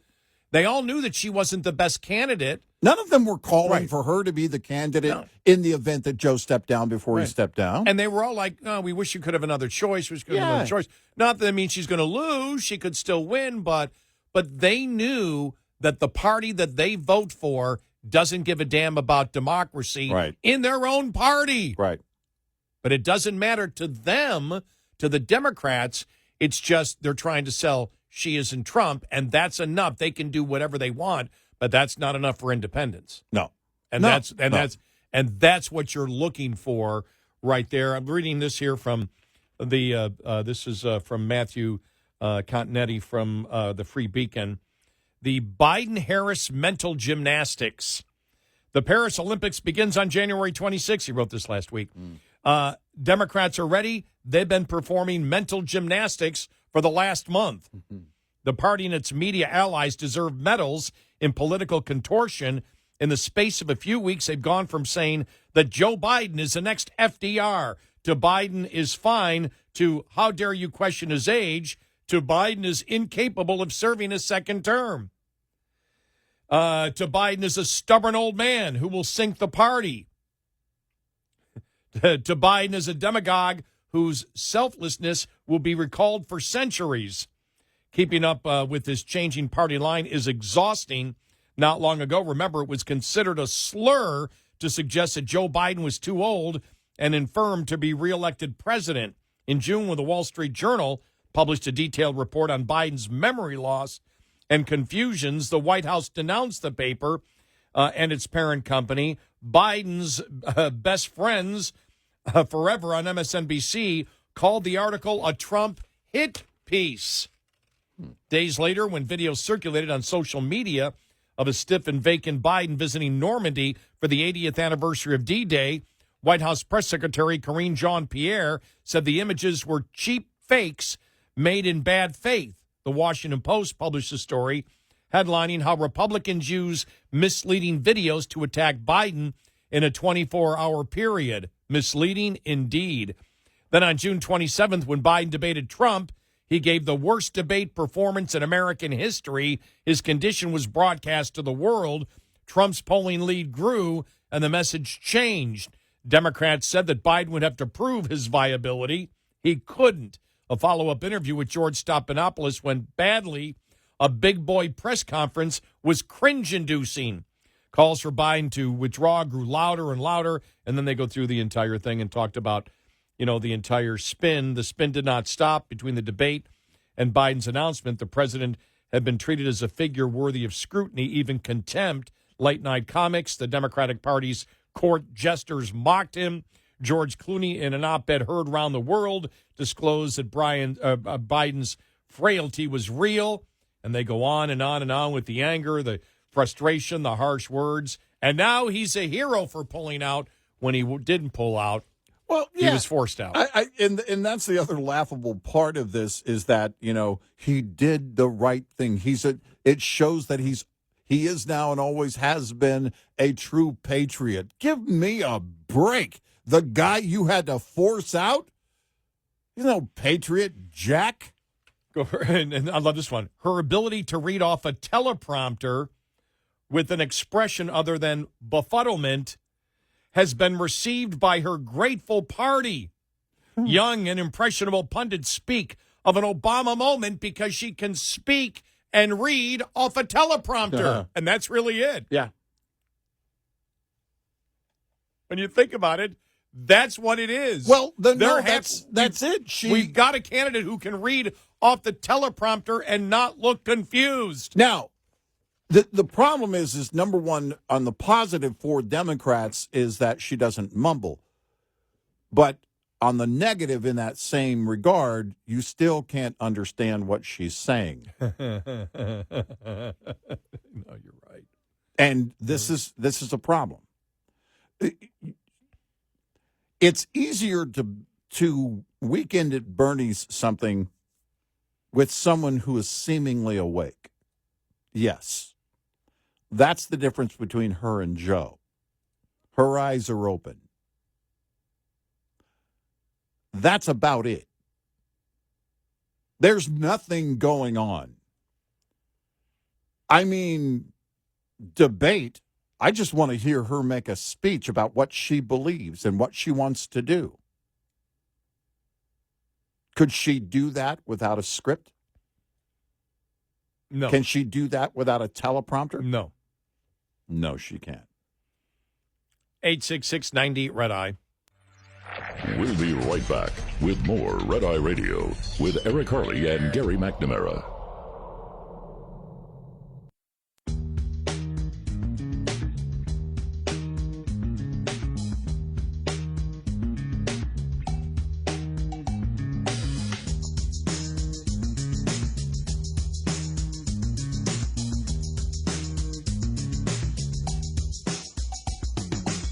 It's Red Eye Radio. He is Eric Harley, and I'm Gary McNamara. Yeah, so it's going to be interesting, but the Republicans have not yet, in my opinion, and because it takes a while, they haven't had time, have defined Harris fully to the American public. All they need to do is continue to run the ads and do as much as they possibly can, just having her identify who she is herself. What was it? Did you see Tlaib, where she was holding up the sign that said war criminal? Yeah. In the Babylon Yeah. Bee. Democrats continue to identify themselves. Yeah, exactly. Yeah, and, but that whole display, when Netanyahu was speaking and the fact that Kamala wasn't there, and then the whole Union Station thing that took her until the next day to make a comment on, all of these things, the radical nature of the left is only growing. It's only getting worse.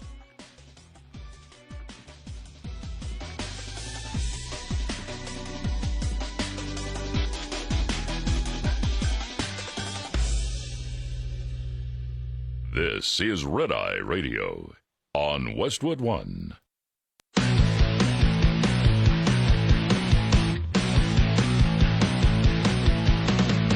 Now, it's Red Eye Radio. Gary McNamara and Eric Harley talk about everything from politics to social issues and news of the day. Whether you're up late or you're just starting your day, welcome to the show. From the Uniden America Studios, this is Red Eye Radio. All across the USA, we are Red Eye Radio. He is Eric Harley, and I'm Gary McNamara. Welcome and good morning. Thanks for being here. Thank you. I'm reading here, Biden proposes biggest overhaul of Supreme Court yet to leave his mark forever. Oh, God. I mean, you can bring it up. There's nothing you can do. You'd have to start the constitutional process, and you're not going to get that through. But first thing I thought of when he brought that up is they're trying to change the topic. They're trying to keep Republicans off balance by not talking about inflation, by not talking about the border. Their goal is to get the mainstream media to continually talk about things that aren't negative to Kamala Harris. Now, they don't have to agree with it, and they can still market the daylights out of what they wish to market.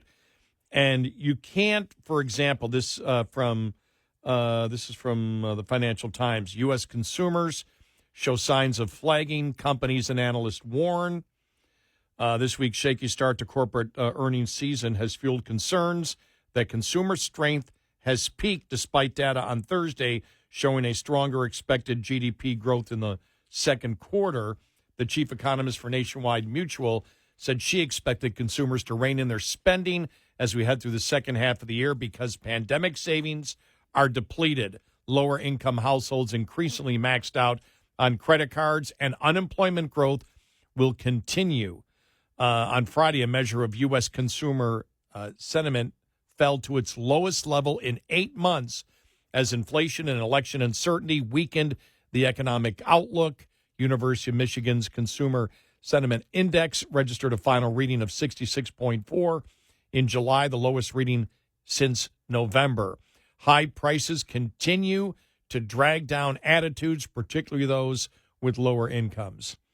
In the past week, several high-profile companies have cautioned about softening demand. Jim Peters, chief financial officer of Whirlpool, an S&P 500 appliance maker, said on Thursday consumers were weary and demand was particularly weak from discretionary buyers, people looking to upgrade their fridge or washing machine rather than replace something that was broken.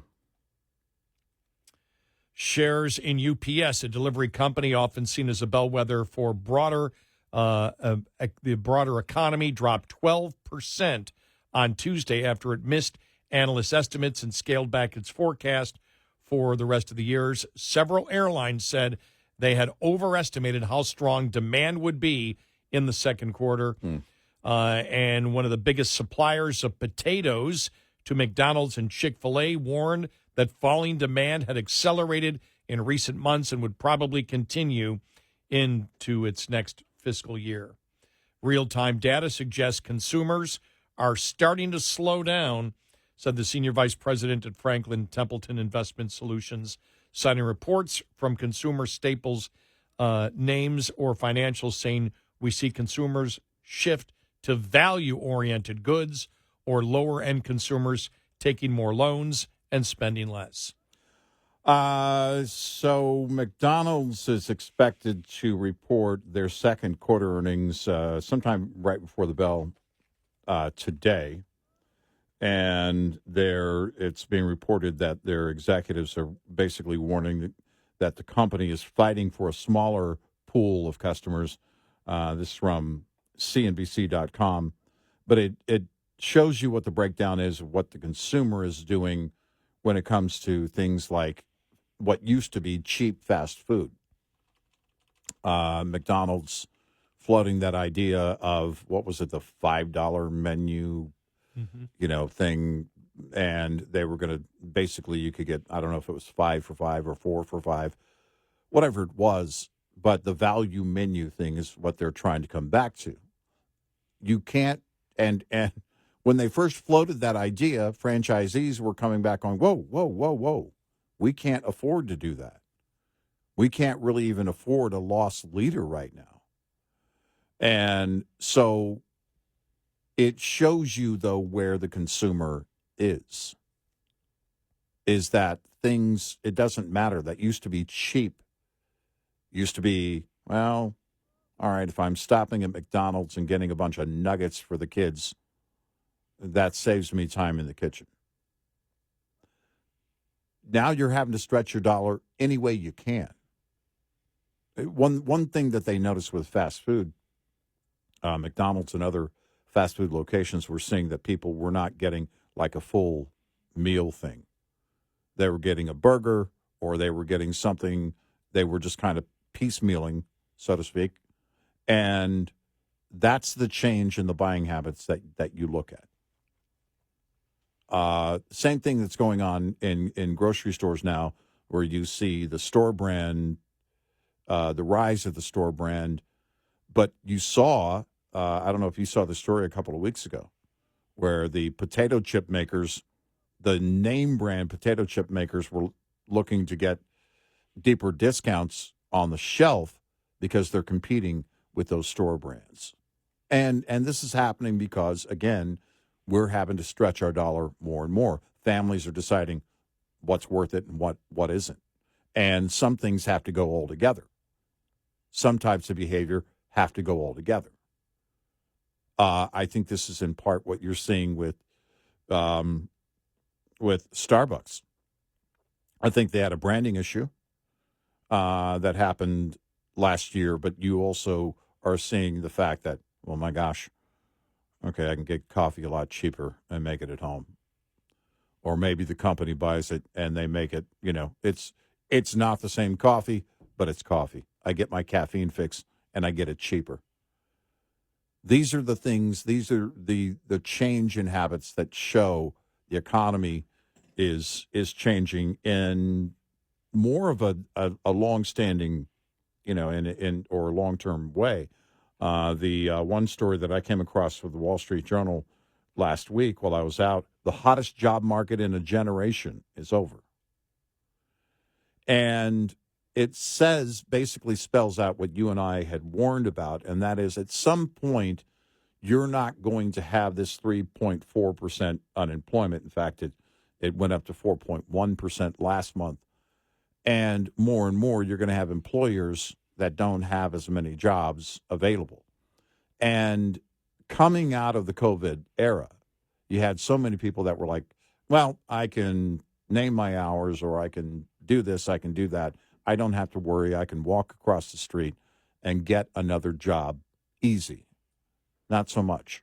Not anymore. That was always going to come to an end. But now you have employers that are looking at it. And keep in mind, we still have a very low labor force. We should have a much greater labor force out there right now, people who are available to work.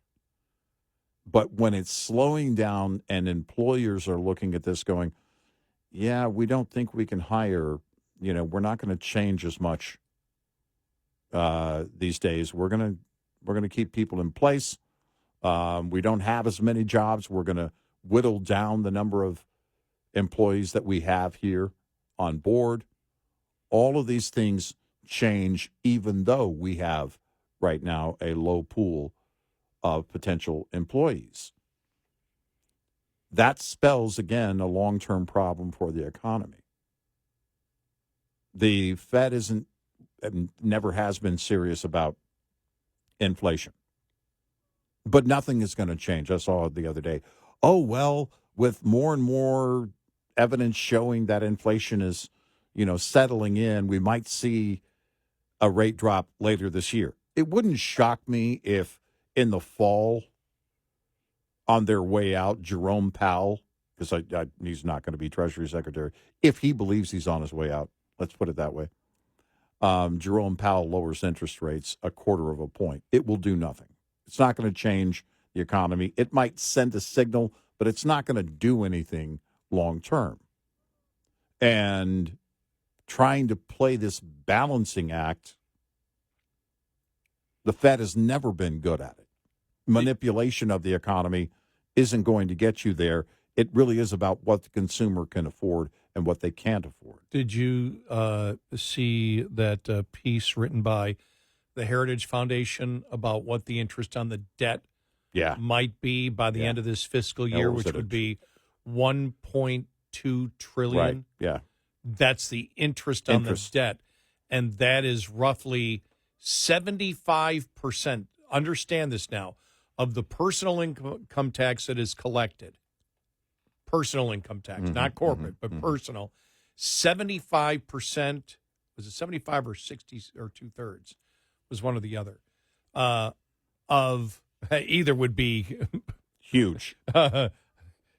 Mind-boggling. Yeah. But the vast majority of the personal income tax that is paid in this country is going to pay for the debt. Mm-hmm. Excuse me, not the debt. The interest on the debt. Mm-hmm. Just the interest on the debt. Right. Yeah. And, you talk about interest rates and saying, well, interest rates are going to continue to stay high because you're going to have to pay whoever wants to take, because every single day that we have more debt and we we're in that cycle of debt doom, as we like to call it, where it just keeps getting worse and worse and worse. Because what we're finding out is they're paying the debt. You know, they've got to pay the interest on the debt, but they're not cutting back on the budget. It's not like, okay, since we have $1.2 trillion in debt or interest on the debt, and we used to have $300 billion, okay, we can't spend they're still spending everything.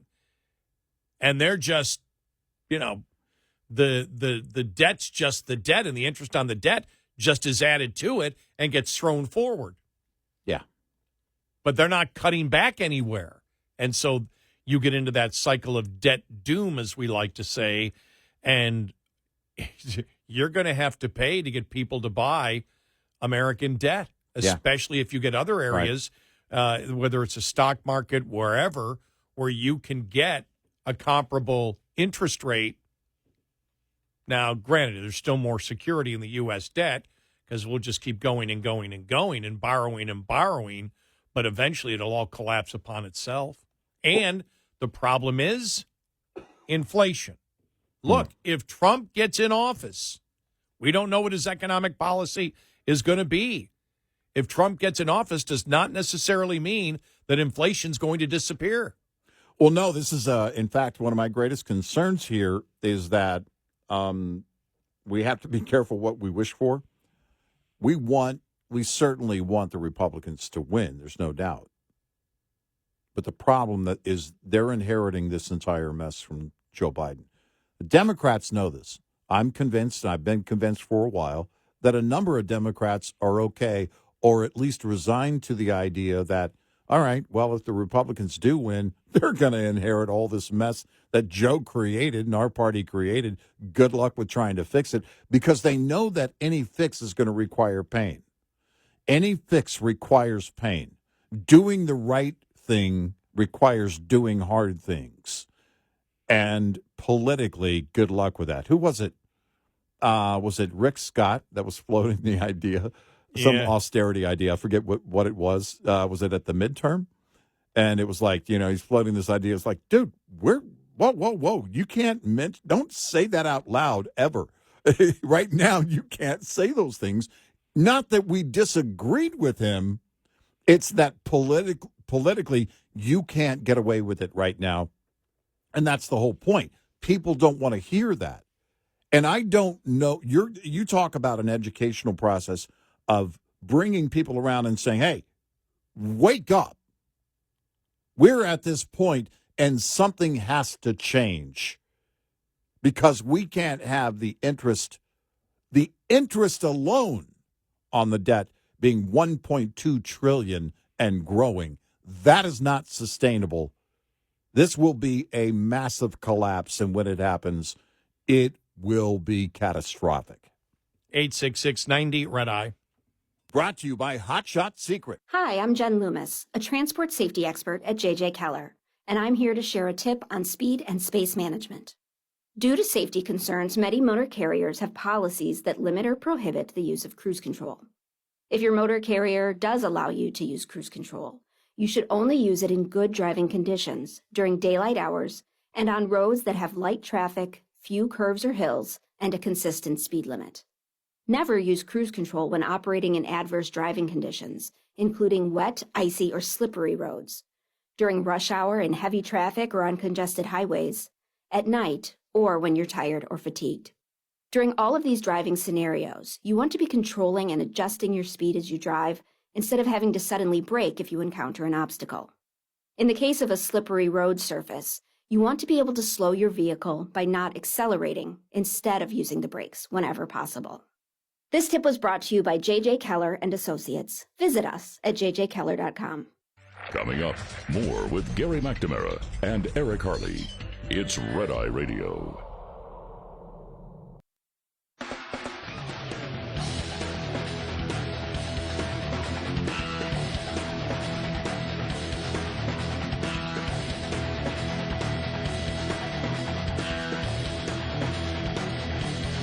It's Red Eye Radio. He's Eric Harley, and I'm Gary McNamara. Let me see here. I want to get ahead to something here. Does we mentioned Douglas Schoen's column. I think it was early last week. He had a column, might have been Tuesday or Wednesday, where he said, look, it doesn't matter who the Democratic candidate is. They're going to have a problem. Yeah. Now, Douglas Schoen is a Democrat pollster. Right. We've mentioned him and also Roy Teixeira as two people that said back a few months ago, Biden has to become more MAGA. Yeah. Excuse me, Biden, yeah. In order to win, Biden has to become more MAGA. And we were like, wow. And they were talking about things like talking about building a wall at the border. But they are Democrats that actually look and are, I believe, are intellectually honest. Yeah. As far as a Democrat can be intellectually honest. Roy Teixeira, his column, it's still a working class election, which is a problem for Democrats. And he goes, Democrats are nothing short of giddy. Biden looked like a sure loser, bought out of the presidential race, was replaced by Kamala Harris. Who can blame Democrats for being a bit slap happy? They were staring into the abyss, and now they have a reprieve. They have a younger candidate and a more enthusiastic, unified party. These are important and positive differences, but there are also similarities to their previous situation that are highly negative and still can't be washed away. For one thing, working class, non-college voters will likely determine the outcome of the 2024 election. Why? They will overwhelmingly be the majority of eligible voters, nearly two-thirds, and even allowing for turnout patterns only slightly less dominant among actual voters, around three-fifths. Moreover, in all 6 key swing states, Arizona, Georgia, Michigan, Nevada, Pennsylvania, and Wisconsin, the working class share of the electorate, both as eligible voters and as projected 2024 voters, will be higher than the national average. It follows that significant deterioration in working class support could put Harris in a very, very deep hole nationally and in key states. Yeah. As we have said. Well, again, where is that in this demographic? Aside from the left, where is her appeal? Because polls, of course, will be scrutinized for signs that the race is shifting for the Democrats' favor, and even small changes will be interpreted as signs that Trump is on the run. I actually saw that in the New York Post. Is Trump on the run? Yeah. Goes, but the truth is it will take a few weeks for the race to settle out, and one should be cautious about interpreting initial results. That said, what we have seen so far does not suggest a fundamentally altered race. Right. Trump was ahead and is still ahead. Democrats still badly trail among working class voters and have compressed margins among non-white and young voters relative to 2020. Of course, that could change, but that's what we see right now.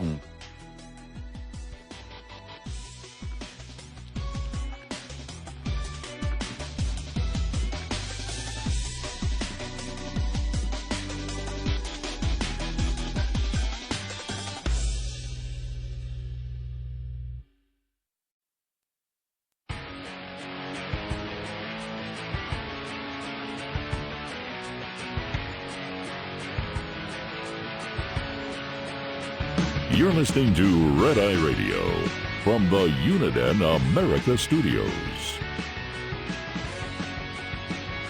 Red Eye Radio. He is Eric Harley, and I'm Gary McNamara. Reading Roy Teixeira here. Now, he's a Democrat, has the website The Liberal Patriot, but he is one that has talked about the Democrats and where they've gone. The party has moved way far left, and he is one of them, along with Douglas Schoen, that said back a few months ago, he's got to start promoting what Trump is doing. And actually said, in fact, talking about tougher security and maybe even a wall at the border. That was the one. Remember that statement got us going? Right. Whoa. But they talk about the polls and say there's too small of a sample really afterwards. He said, but CNN is one of those polls that did a poll afterwards after Biden dropped out. And it shows that Harris is doing better against Trump than Biden did prior to dropping out, but Trump is still ahead. And interestingly, Harris is doing no better against Trump than she did before Biden dropped out. In fact, a bit worse a 3 deficit now versus a 2 point deficit in late June. And the internal demographics are quite similar to the earlier reading and all run far behind how Biden did in the 2020 election. Notably, her working class deficit to Trump is 15 points compared to Biden's 4-point deficit in 2020. These double-digit Democratic deficits among the working class have been a regular feature of this election cycle. These deficits have been driven by worsening performance among the white working class. Recall that Biden in 2020 actually did a bit better among these voters relative to Clinton in 2016 and much lower margins among non-white working class voters. It is difficult to see how Harris prevails without strong progress on this point, on this front. Can she do it? Sure, anything's possible, but Democrats would be well advised to be clear-eyed about the challenge. What Harris has to overcome is illustrated by an early July Pew poll that had a large enough sample size to allow blacks and Hispanics to be broken down by working class versus college educated. Both racial groups show strong educational polarization that is much larger than was observed in 2020. Hispanic working class voters in this poll preferred Trump by 3 points over Biden, compared to a 22-point margin for Biden over Trump in 2020. Again, Hispanic working class voters in this poll preferred Trump by 3 points over Biden. It was a 22-point margin for Biden in 2020. That's 25 points. Yeah. Among black working class voters, Biden was leading by 47 points over Trump. Back in 2020, it was an 82-point lead for Biden. A working class-oriented campaign would appear to be in order, but so far, and this is important, you and I have talked about this, but so far there is little indication that this is what the Harris campaign has in mind, because they can't. Yeah, they can't talk about inflation and the border. A widely circulated memo from the campaign sees Harris's candidacy on building on the Biden-Harris coalition of voters and mentions black voters, Latino voters, women voters, and young voters. Working class voters are conspicuous in their absence in the memo. The memo proposes to expand this coalition among, for example, white college-educated voters by taking advantage of the fact that Harris has been at the forefront on the very issues that are most important to these voters, restoring women's reproductive rights and upholding the rule of law following January 6th, Donald Trump's criminal convictions, and the Supreme Court's immunity decision. There is little mention of any other issues from the Harris campaign. This is despite the fact that Harris is rated far below Trump on handling issues like crime, inflation, and immigration, the latter two at the top list of voters' concerns. To the extent Harris has talked about issues other than abortion, democracy is on the ballot, and Trump's character, it has been to emphasize, according to Axios, that she'll pursue big and expensive parts of Joe Biden's domestic agenda that never made it across the finish line. Harris is signaling that even as Democrats play defense on Biden's mixed economic record, she's eager to go on the offense for the next 4 years. Her plans include pushing for nearly $2 trillion to establish universal pre-K education and improve elderly and child care. This is where we talk about the massive expenses. And I think it was it Douglas Schoen who said last week? It was a Democrat. It was definitely a Democrat analyst who said the problem is she's talking about spending like crazy, and the public has figured out, because they talk about, let's look at the legislative agenda of Biden, and people look at the legislative agenda of Biden, just go, it causes inflation. Nobody's talking about the COVID money you got. Right. Nobody's talking about that. Doesn't matter. Right. Because inflation has dominated for years after that. Well, and that's the thing. I mean, I've heard people. One comedian made the analogy and said, or made the comment and said, "Yeah, they gave us all this money during COVID, and then they took it all back."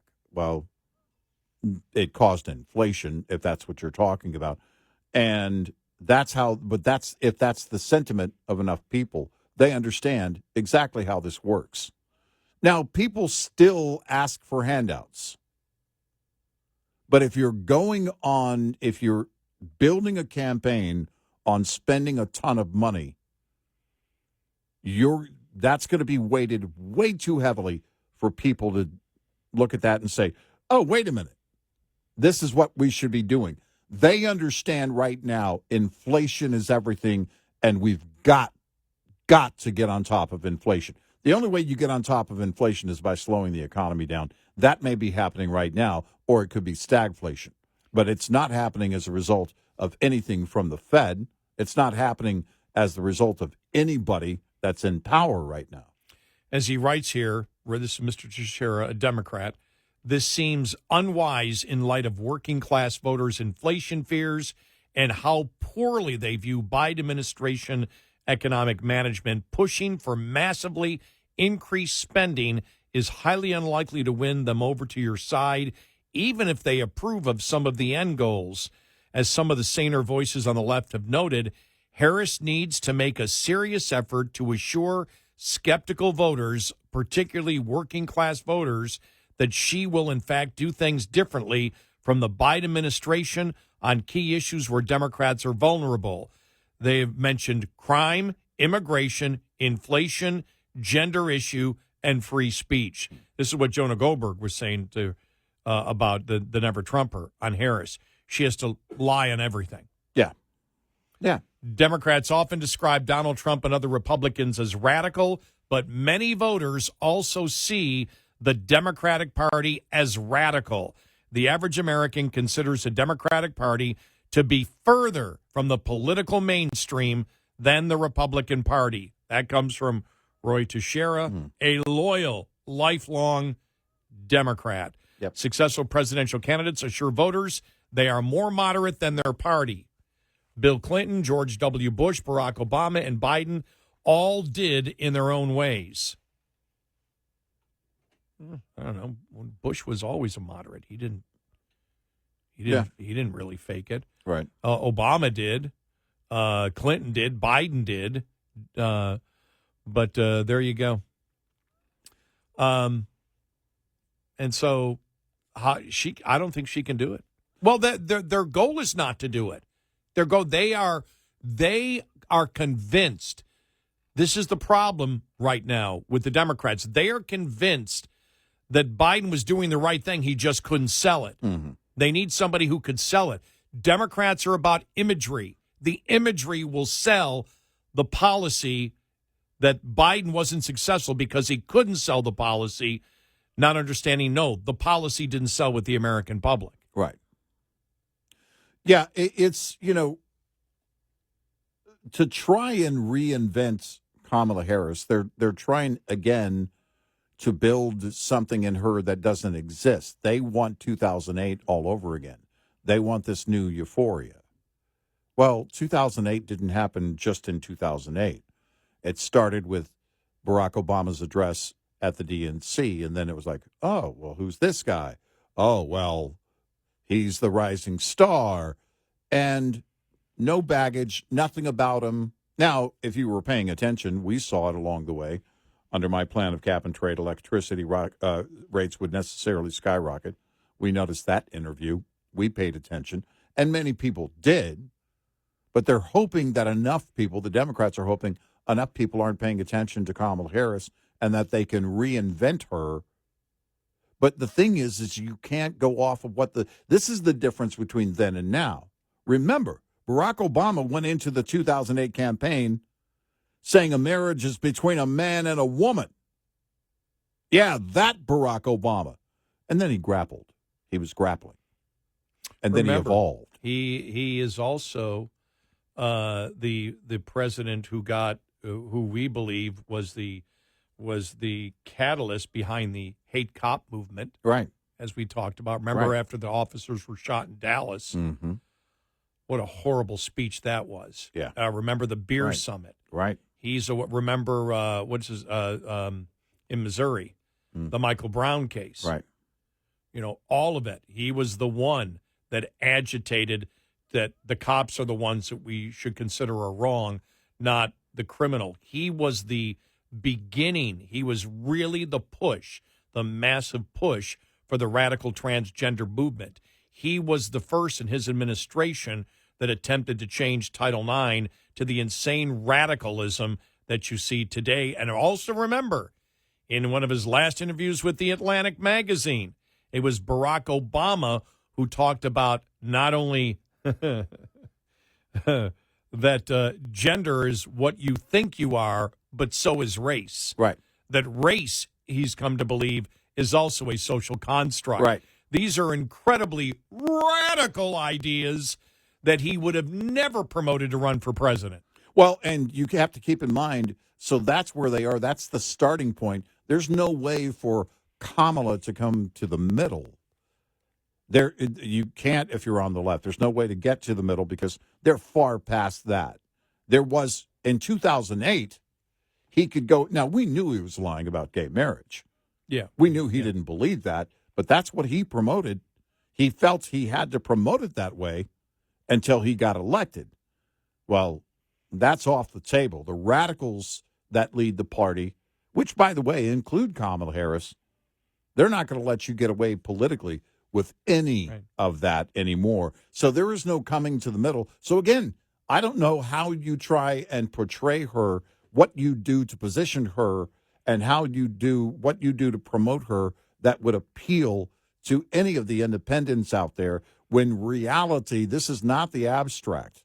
This is absolutely reality for every American when it comes to inflation, every American when it comes to the border, every American when we see and witness every single day the anti-Semitism, pro-Hamas demonstrations that are out there still today, in fact, louder and greater than ever before. That's who the Democratic Party is. You vote for her, you vote for more of that. Well, you know why they're bigger than ever before and louder? Because they believe they have support from within one of the major American political parties, and which is the Democrats. Do. And they do. 866-90-RED-I. Lines open for your calls. 866-90-RED-I on Red Eye Radio.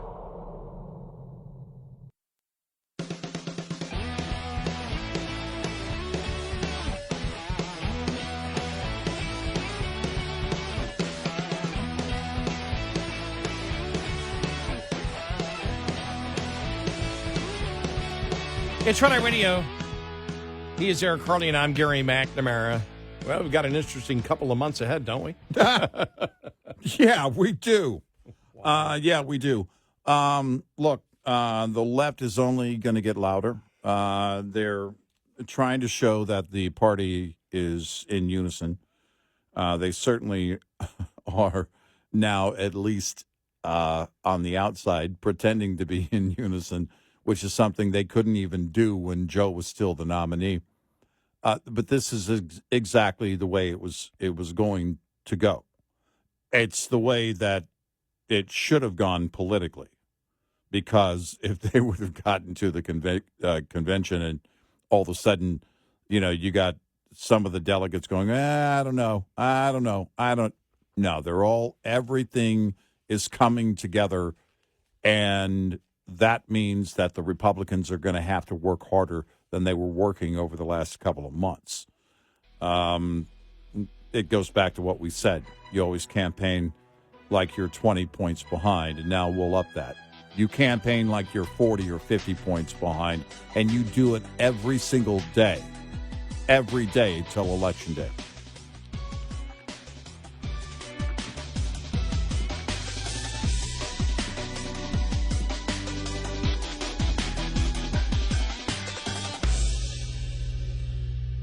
This is Red Eye Radio on Westwood One.